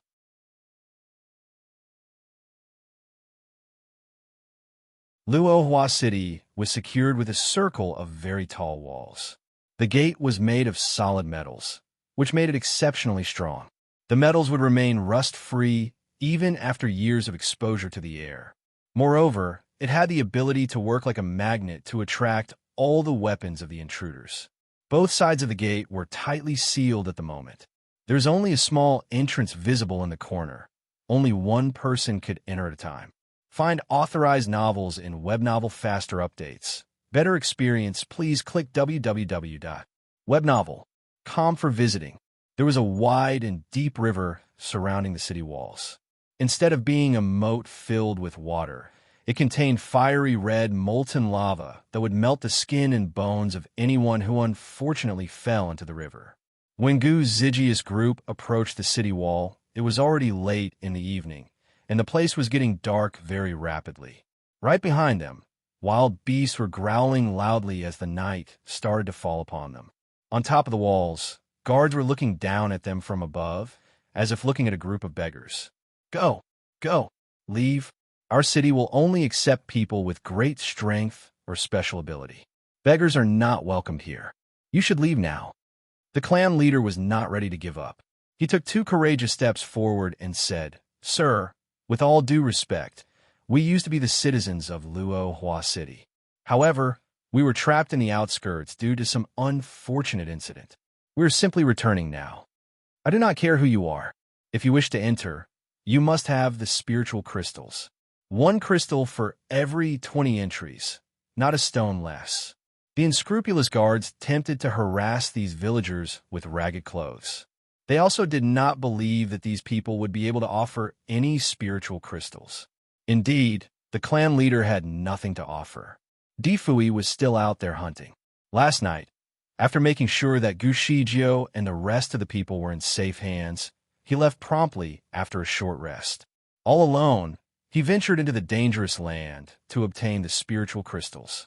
This morning, Gu Shijio started escorting the villagers. About 10 miles away from the city, they realized that there were fewer greens. The more they approached the city, the milder the beasts they encountered. Hence, there was barely any danger left in the journey. There were many experts, Zhao Fengxing, for example, to secure the perimeter. Gu Shijio was worried for Difui, for it was already late in the evening and he had yet to return, so she gave the villagers a few reminders and left to search for her man.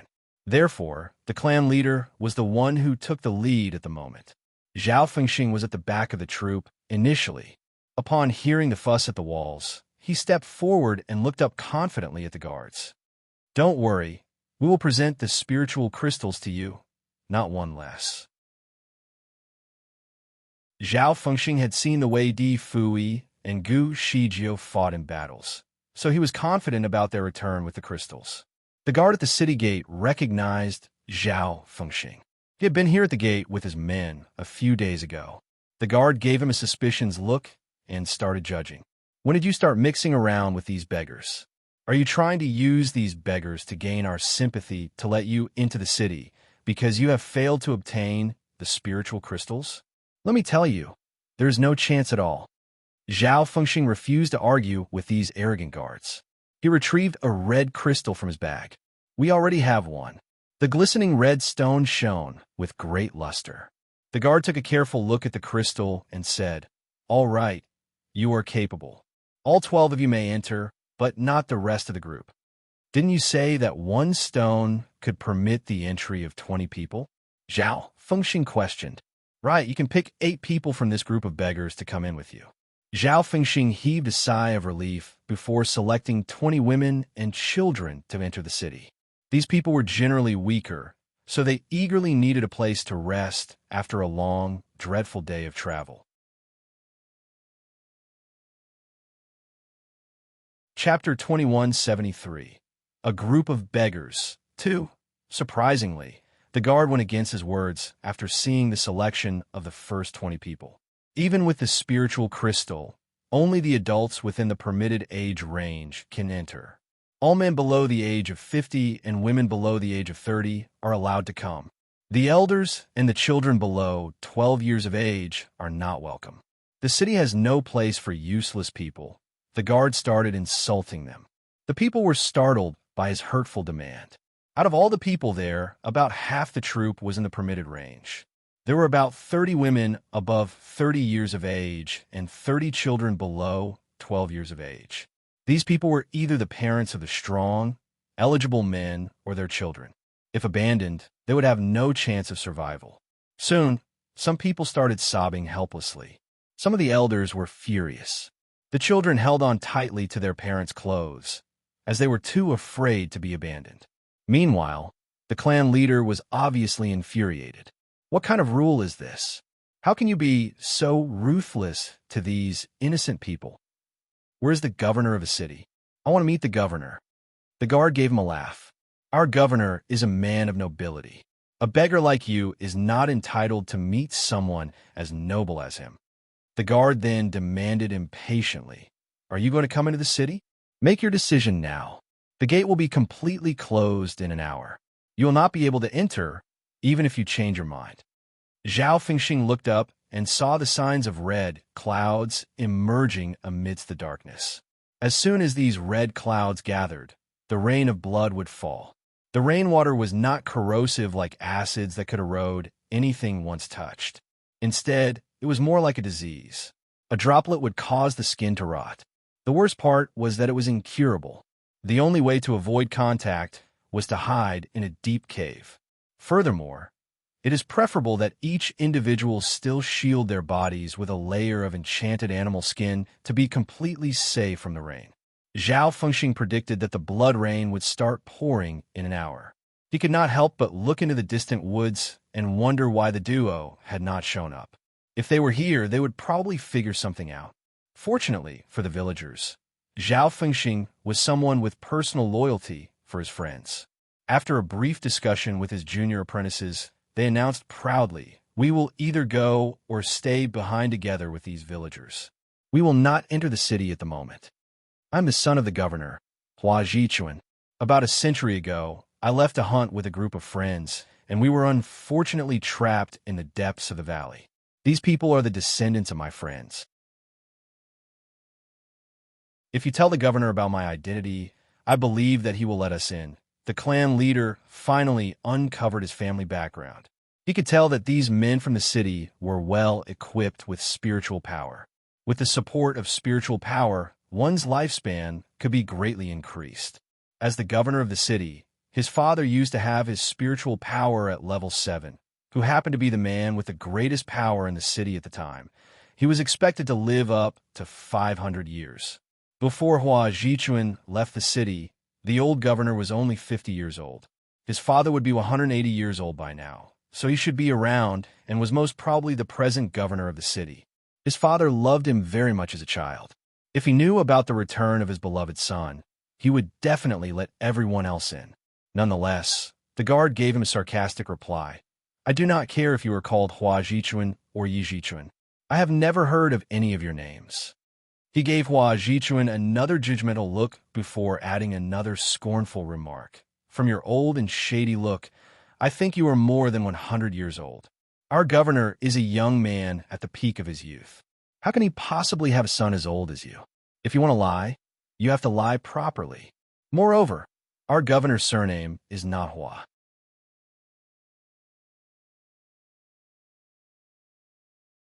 Chapter 2174. A Group of Beggars 3. Hua Zhichuan was shocked. "Isn't the governor Hua Fengshu?" Hua Fengshu was his father's name. "Of course not. Let me tell you, the name of our governor is Yi Huiling, also known as Governor Yi." Hua Zhichuan could not process the name of that complete stranger. In fact, he had never heard of him. He did not know that someone else replaced the governor of the city. What about his father, then? Where's the old governor, Hua Fengshu? Hua Zhichuan needed to find out. The guard rolled his eyes in impatience and said, "How would I know? He is probably long dead. I have been here for more than 80 years, and I have never heard about Hua Fengshu." Hua Zikin's face darkened. Perhaps his father was already long gone. Hua Fengshu used to be the pride of the entire city. Everyone knew about him and treated him with respect as if he were a savior to the people. He never knew that his father would end up long gone. Hua Zhichuan was obviously devastated by the sudden news. He stood, trembling. Chun Chao quickly supported him to make sure he stood steadily. Annoyed, she took a look at the men on top of the walls. "Clan leader, why don't we fight our way in? We cannot abandon our uncles, our aunts, our grandparents, and our children," she suggested in a hoarse voice. Hua Zhichuan observed the men from below and shook his head in disapproval. "We shall not fight. There are weapons everywhere along the wall. Once triggered, the arrows will be released." There were many secret openings along the walls, and there was one archer behind every opening with his bow and arrows ready. Moreover, they had not let the bridge down to connect them across the river. There was no way they could fight their way in. The guard on the city wall were brutal. Hua Zhichuan and his men tried to negotiate politely with them, but to no avail. Instead, they became more and more impatient. I'm not interested in this discussion whatsoever. Leave. Leave now. If I hear another word, I shall release the arrows." Swiftly, many arrows could be seen aiming at them from the secret openings. The tip of the arrows was dark blue, indicating that it was obviously poisoned. Under the circumstance, the villagers dared not move. Zhao Fengxing and his men decided to keep their grounds, too. Minutes ticked by. Soon, 15 minutes had passed. Di Fui and Gu Shijiu were still nowhere to be seen. The villagers were starting to worry. They did not know how long they were going to wait for their return. Just when they were anxiously waiting, they heard someone running toward them from the woods. In the blink of an eye, they saw about 20 men running through clouds of dust. Not far behind, hundreds of wild animals that looked somewhat mutated were also running toward them. There were lions, tigers, and bears. These wild animals were double the size of how they usually were and charged with great ferocity. Their speed was unusually fast, causing gusts of wind along their way. "We have the spiritual crystals. Open the gate. Open it now."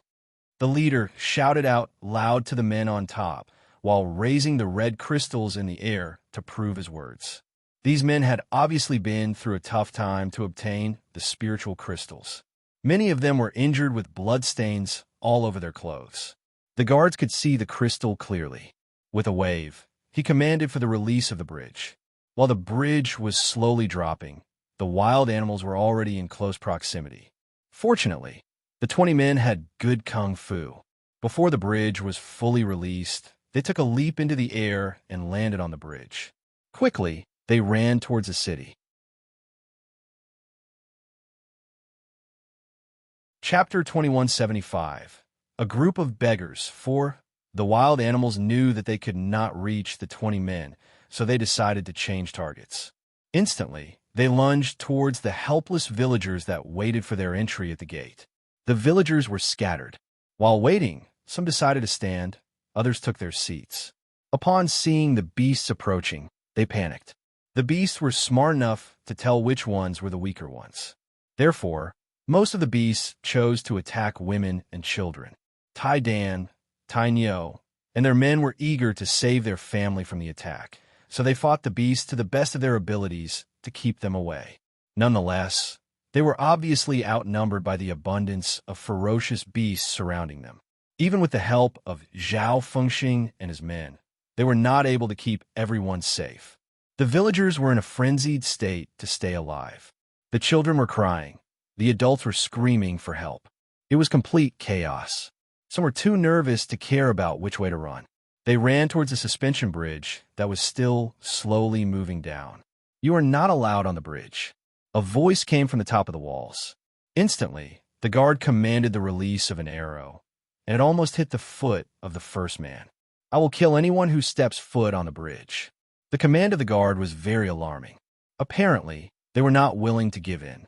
After the entry of the 20 men with the spiritual crystal, the guard raised the bridge back up. Upon seeing their hope slowly disappear, the villagers grew even more anxious. The array formation. Get back into formation. Zhao Fengxing was the only one with a clear mind at the time. The villagers recalled the array formation that they used during their escape from the valley and quickly scrambled back into formation. Unfortunately, since they were being attacked, it was difficult for them to do so. Zhao Fengxing and his men managed to slaughter a few beasts, but they were incapable of killing all of them. Helplessly, Zhao Fengxing watched as a lion pushed a child onto the ground and was about to dig its teeth into the child's throat. The adults around the child were busy fighting off the beasts, so none of them was able to rescue the child in time. Before the lion took its first bite, a shadow quickly flashed by and gave the lion a hard kick. The lion must have weighed a ton, but its heavy body floated in the air for a while before crashing into another tiger. Both hit the ground and rolled away. The child barely escaped death, so he was still suffering from shock. Astonished, he then started crying out loud, "Brother Stone! Brother Stone!" Hope returned to the villagers. Their eyes glistened with happy tears. "Stone! Brother Stone! Brother Stone, you are finally back." The rescuer who just emerged was Gu Shijiu, but she was not alone. Difui was back, too. However, he was fighting another beast at the moment. There was no time for chatter, so Gu Shijio made a few swift teleportations and started killing the beast with the sword in her hand. They worked together perfectly and took down the beasts at every opportunity. The bodies of the slaughtered beasts lay motionless wherever they moved. Almost instantaneously, the beasts were beheaded. In a brief moment, more than half of the beasts were slaughtered. The rest of the beasts knew that the situation was not getting any better for them, so they left frantically. The duo's kung fu was extraordinarily good that even the guards on the wall were impressed. Everyone applauded for Gu Shijio and Difui as the beasts made their escape. The villagers also celebrated their survival.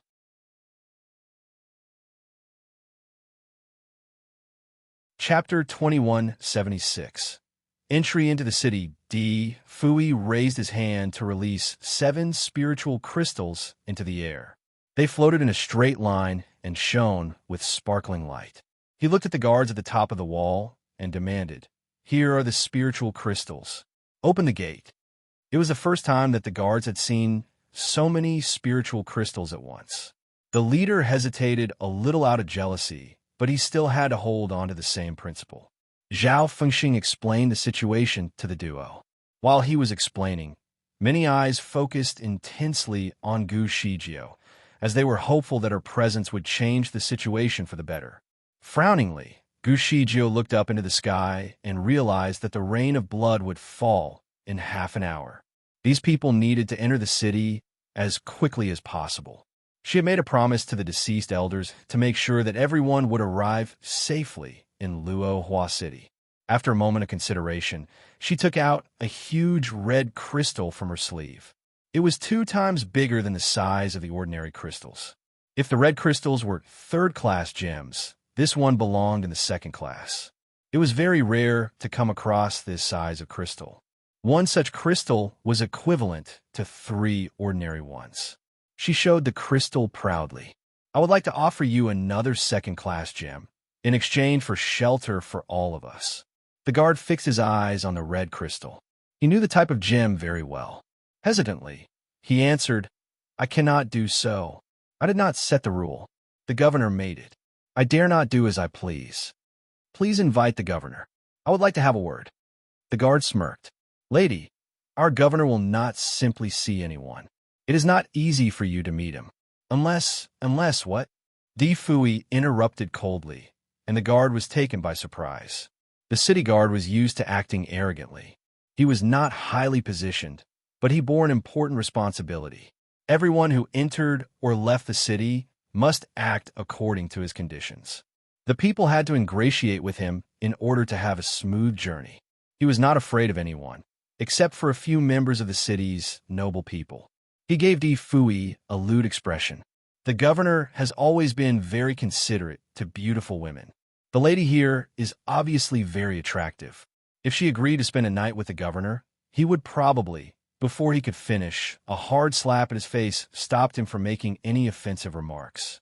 The figure of a man flashed before his eyes and slapped him so hard that he hit the floor.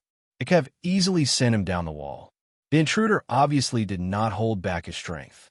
Hence, the guard was caught in a daze after the slap. Dizzy, with his eyes blurred, all he could hear was a buzzing in his ears. Then, blood started oozing out from the corners of his mouth. The guard was surrounded by many of his men, but no one noticed the attacker. When they finally realized it, the guard was already in a daze. They had never expected that someone was brave enough to attack their leader. Driven by a sense of anxiety and indignation, they started surrounding the man in a defensive manner. The man raised his arm and put a sword across the guard's neck. "What were you saying? Would you like to repeat?" The voice of the man was soft, as if conversing, but the guard was overwhelmed in insecurities from the icy tone of his voice. He had to surrender under the pressure of the sword on his neck. He tried very hard to focus on the appearance of the intruder. The man was in purple robes, with his face concealed under a mask. The guard could only see the man's dark eyes through the holes. At this very moment, his eyes were bent, as if smiling.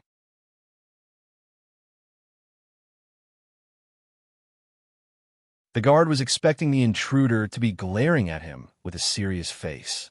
Instead, the man gave him a warm smile in return. The sword was still hanging on the guard's neck, however. Slowly, but surely, he started to feel the sword cutting through his flesh. The skin on his neck was slashed open, and blood emerged. As seconds passed, the pain became more and more unbearable. The whole process was as though someone was cutting meat with a blunt knife. It was slow, but surely painful and frightening. The guards were shocked to the core. Their leader was in the hands of the intruder, so his followers dared not take another step forward. "Don't you do anything to him," they verbally warned. "The guard is the cousin of the governor. If he is hurt, your life will not be spared. Let him go. Release him now." The shouting continued. The guard was trembling in fear, but he still refused to keep his voice down. "I bet that you dare not do anything to me. Suddenly, he could not continue speaking. The sword buried another inch deeper into his neck. With the slightest movement in the right direction, the man's aorta would be slashed open. By then, his life would be surely gone. What do you want?" The guards finally gave in. "Open the gate and let everyone through," Difui answered slowly. The guard's face was as pale as a sheet, but he decided to give his one last try. I cannot do so. Can you see the archers at the wall? If you do not let me go, they will kill everyone down there." A few moments ago, he gave the archers a secret code to signal them. The archers responded immediately and were all in their respective positions. All their bows were armed with arrows. With a wave, the archers would release their arrows and kill every life on the ground. These archers were the best of the best in the city. Their precision and accuracy were, without a doubt, the best. The innocent villagers who did not have any armor were easy targets for them. Find authorized novels in web novel faster updates. Better experience, please click www.webnovel.com for visiting. Difui took a look at the bows of the archers and gave the guard another delightful smile. "Take a look at your so-called archers. Are there any arrows on their bows now?" The guard and his men were caught by surprise. Difui gave the guard a hand to help him turn around and observe the archers that he was so proud of. After a quick look, his expression changed instantly. A shadow had passed each and every archer. Everywhere the shadow was, a cry of horror burst forth. Soon, all the arrows were taken away. The shadow that stole their arrows moved too quickly for the archers to react. They could not even see the figure properly. The one who stole their arrows was certainly Gu Shijio. At this moment, she was standing casually on the edge of the wall with a bundle of steel arrows in her hands. "Let the people in," she demanded authoritatively. The guard was finally concerned about his safety. I will now send someone to notify the governor. If he agrees, I will let these people in at once." Gu Shijio observed the sky and realized that the downpour of the blood rain would occur in less than 15 minutes. The act of notifying the governor was only a waste of time. There was not enough time for his man to go to and fro. The guard was obviously trying to waste their time. Did he take the lives of the innocent as a joke? Difui gave him another smile and started putting more pressure on the sword. "You can either open the gate now or get killed immediately before I open the gate myself. Which one would you choose? I'm not in the mood for this conversation. On the count of 3, if you have not decided, I will decide for you. 1 to let them in. Let them in. Release the suspension bridge." The guard could not win the argument, so he quickly gave the orders to his men. The bridge was once again released, and the gates were wide open. More than 100 villagers ran across the bridge to enter the city as their refuge.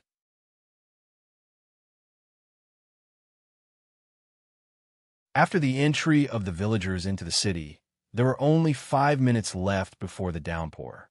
Difui kept his sword and tapped the guard on his shoulder with the back of his blade.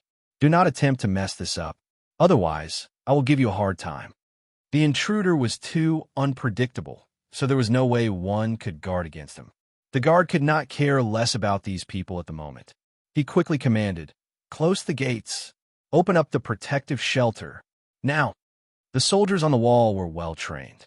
Quickly, they fell back into their positions and started carrying out their duties. The bridge was raised, and the gates were shut. Some soldiers took control of some secret mechanisms to unleash a beam of white light that soon spread out like fleeting clouds.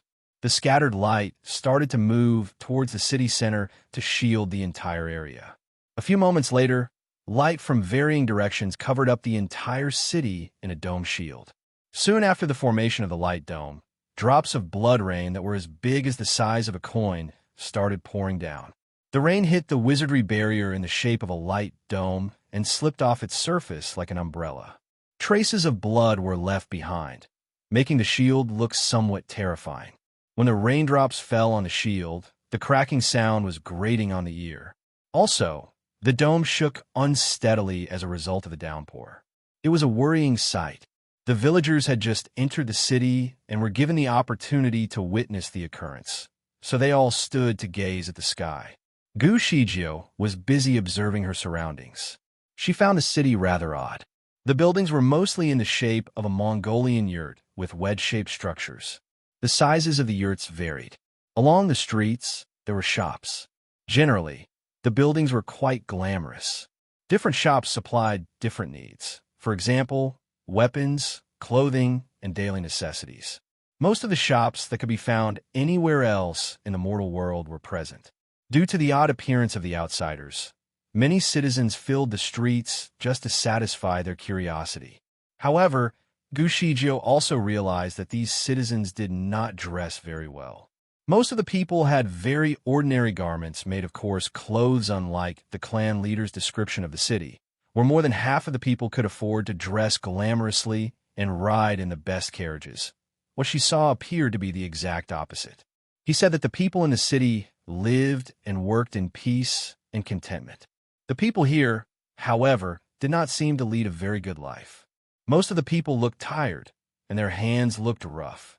Certainly, there were some rich men, too, like the owners of the shops. Most of them were covered in silk and satin. Their faces had a healthy glow. Gu Shijio was observant enough to see that all these bosses seemed to be dressing up in the same style as if they were working for another superior leader. A few beautiful women who were finely dressed surrounded these men. Some dressed up quite ordinarily, but were attractive enough to catch the men's attention. The women did not look very comfortable, though. There was a sense of terror in their eyes, like a group of frightened, helpless deer. Gu Shijio watched as a woman stepped carelessly onto one of the men's foot and was kicked harshly away. The woman did not even voice a sound. Unsteadily, she picked herself up and bowed before the man while knocking her head onto the solid ground to ask for his forgiveness. The man gave her another kick and demanded, "Go away." The woman hit the ground again with her head, but was too scared to stand. She crawled and begged in a trembling voice, Please don't send me away." Find authorized novels in web novel faster updates. Better experience, please click www.webnovel.com for visiting. The bossy man gave her a hiss before raising his foot to the woman. "Use your face to clean up the dirt." The woman was surprised, but she did it anyway. Still trembling, she obeyed his order and started cleaning the dirt on his shoes with one side of her cheek. Soon, her soft face was covered in different streaks of dust and dirt.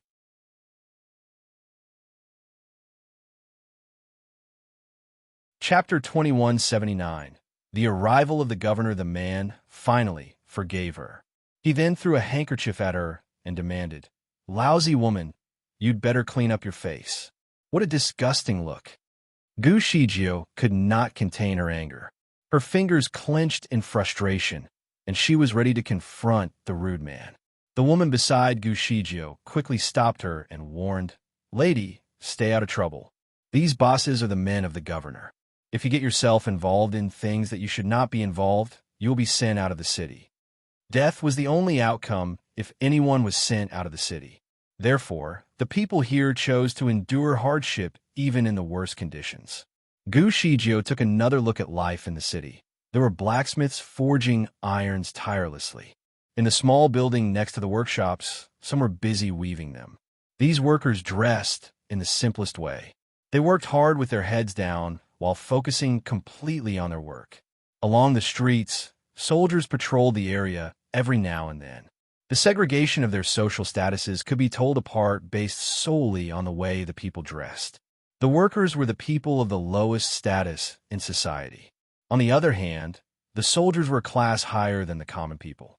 Meanwhile, the leaders of the soldiers were in the upper class, while their bosses were in the special upper class.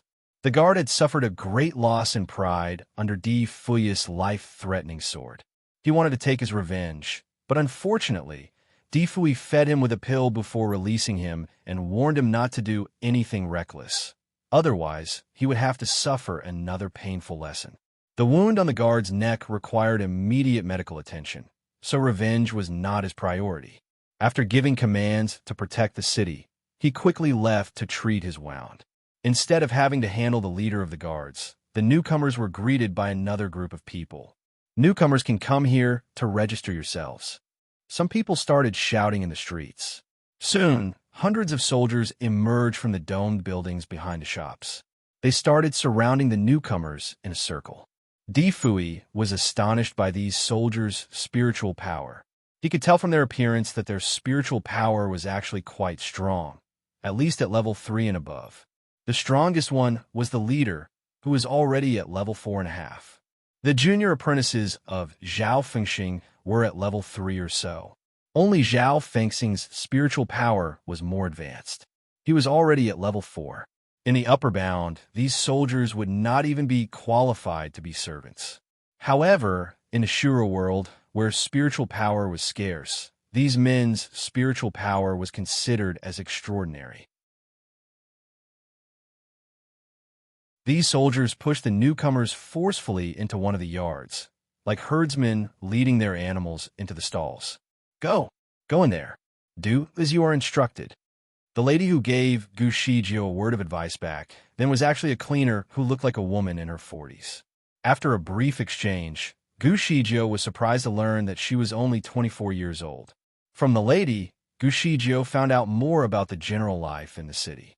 Basically, the governor was the most powerful man in the city, with many men of great strength to help him keep the city in order. Every newcomer would be required to pass a kung fu test. Those who were capable would be assigned to be the governor's followers.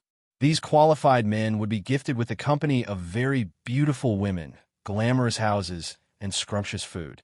As long as they swore their loyalty to the governor, they could have whatever they asked for. The average ones would be assigned to be the soldiers. Their lives, at least, would be free from the concern of food and clothing. On the other hand, normal people would be enslaved and put into different corners. They had to work all day and night. Those who disobeyed them would be punished and die in exile. As for the women, they were the people of the lowest class in society. They would be assigned to different places and become either the concubines or servants of the rich. Their fate depended largely on their physical appearance. The unattractive women would be put in the brothels as prostitutes to provide free services for the soldiers. Any resistance would cost these women the price of either being scolded or being beaten to death publicly while naked. As expected, Gu Shijio was infuriated by the news, announcing the arrival of the governor. A loud announcement came from afar. Soon, the people got onto their knees and bowed before him.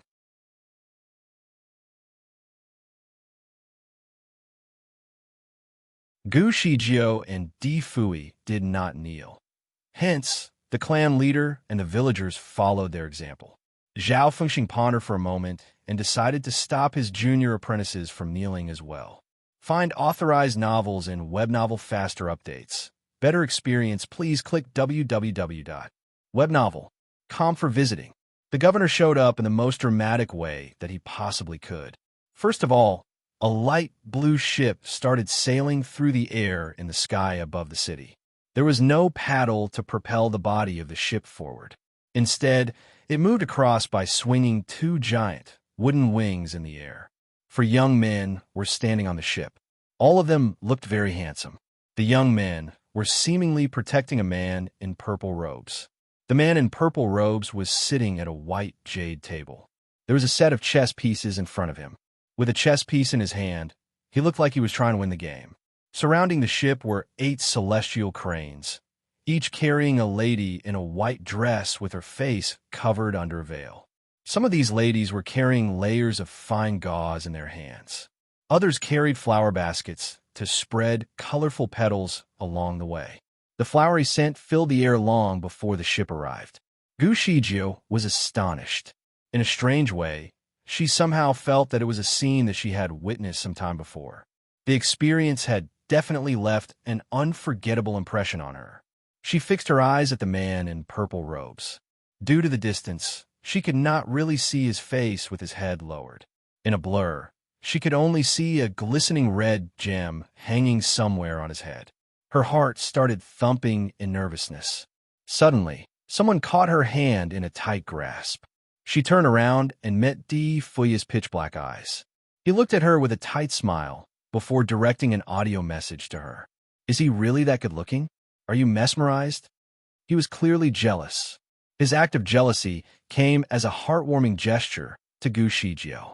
She leaned closer and responded, I feel that the scene is somewhat familiar to me. Di Fui squinted his eyes. He, too, felt that everything about the ship looked familiar, but he also found it uncomfortable to look at, like the entire scenario was actually an impersonation.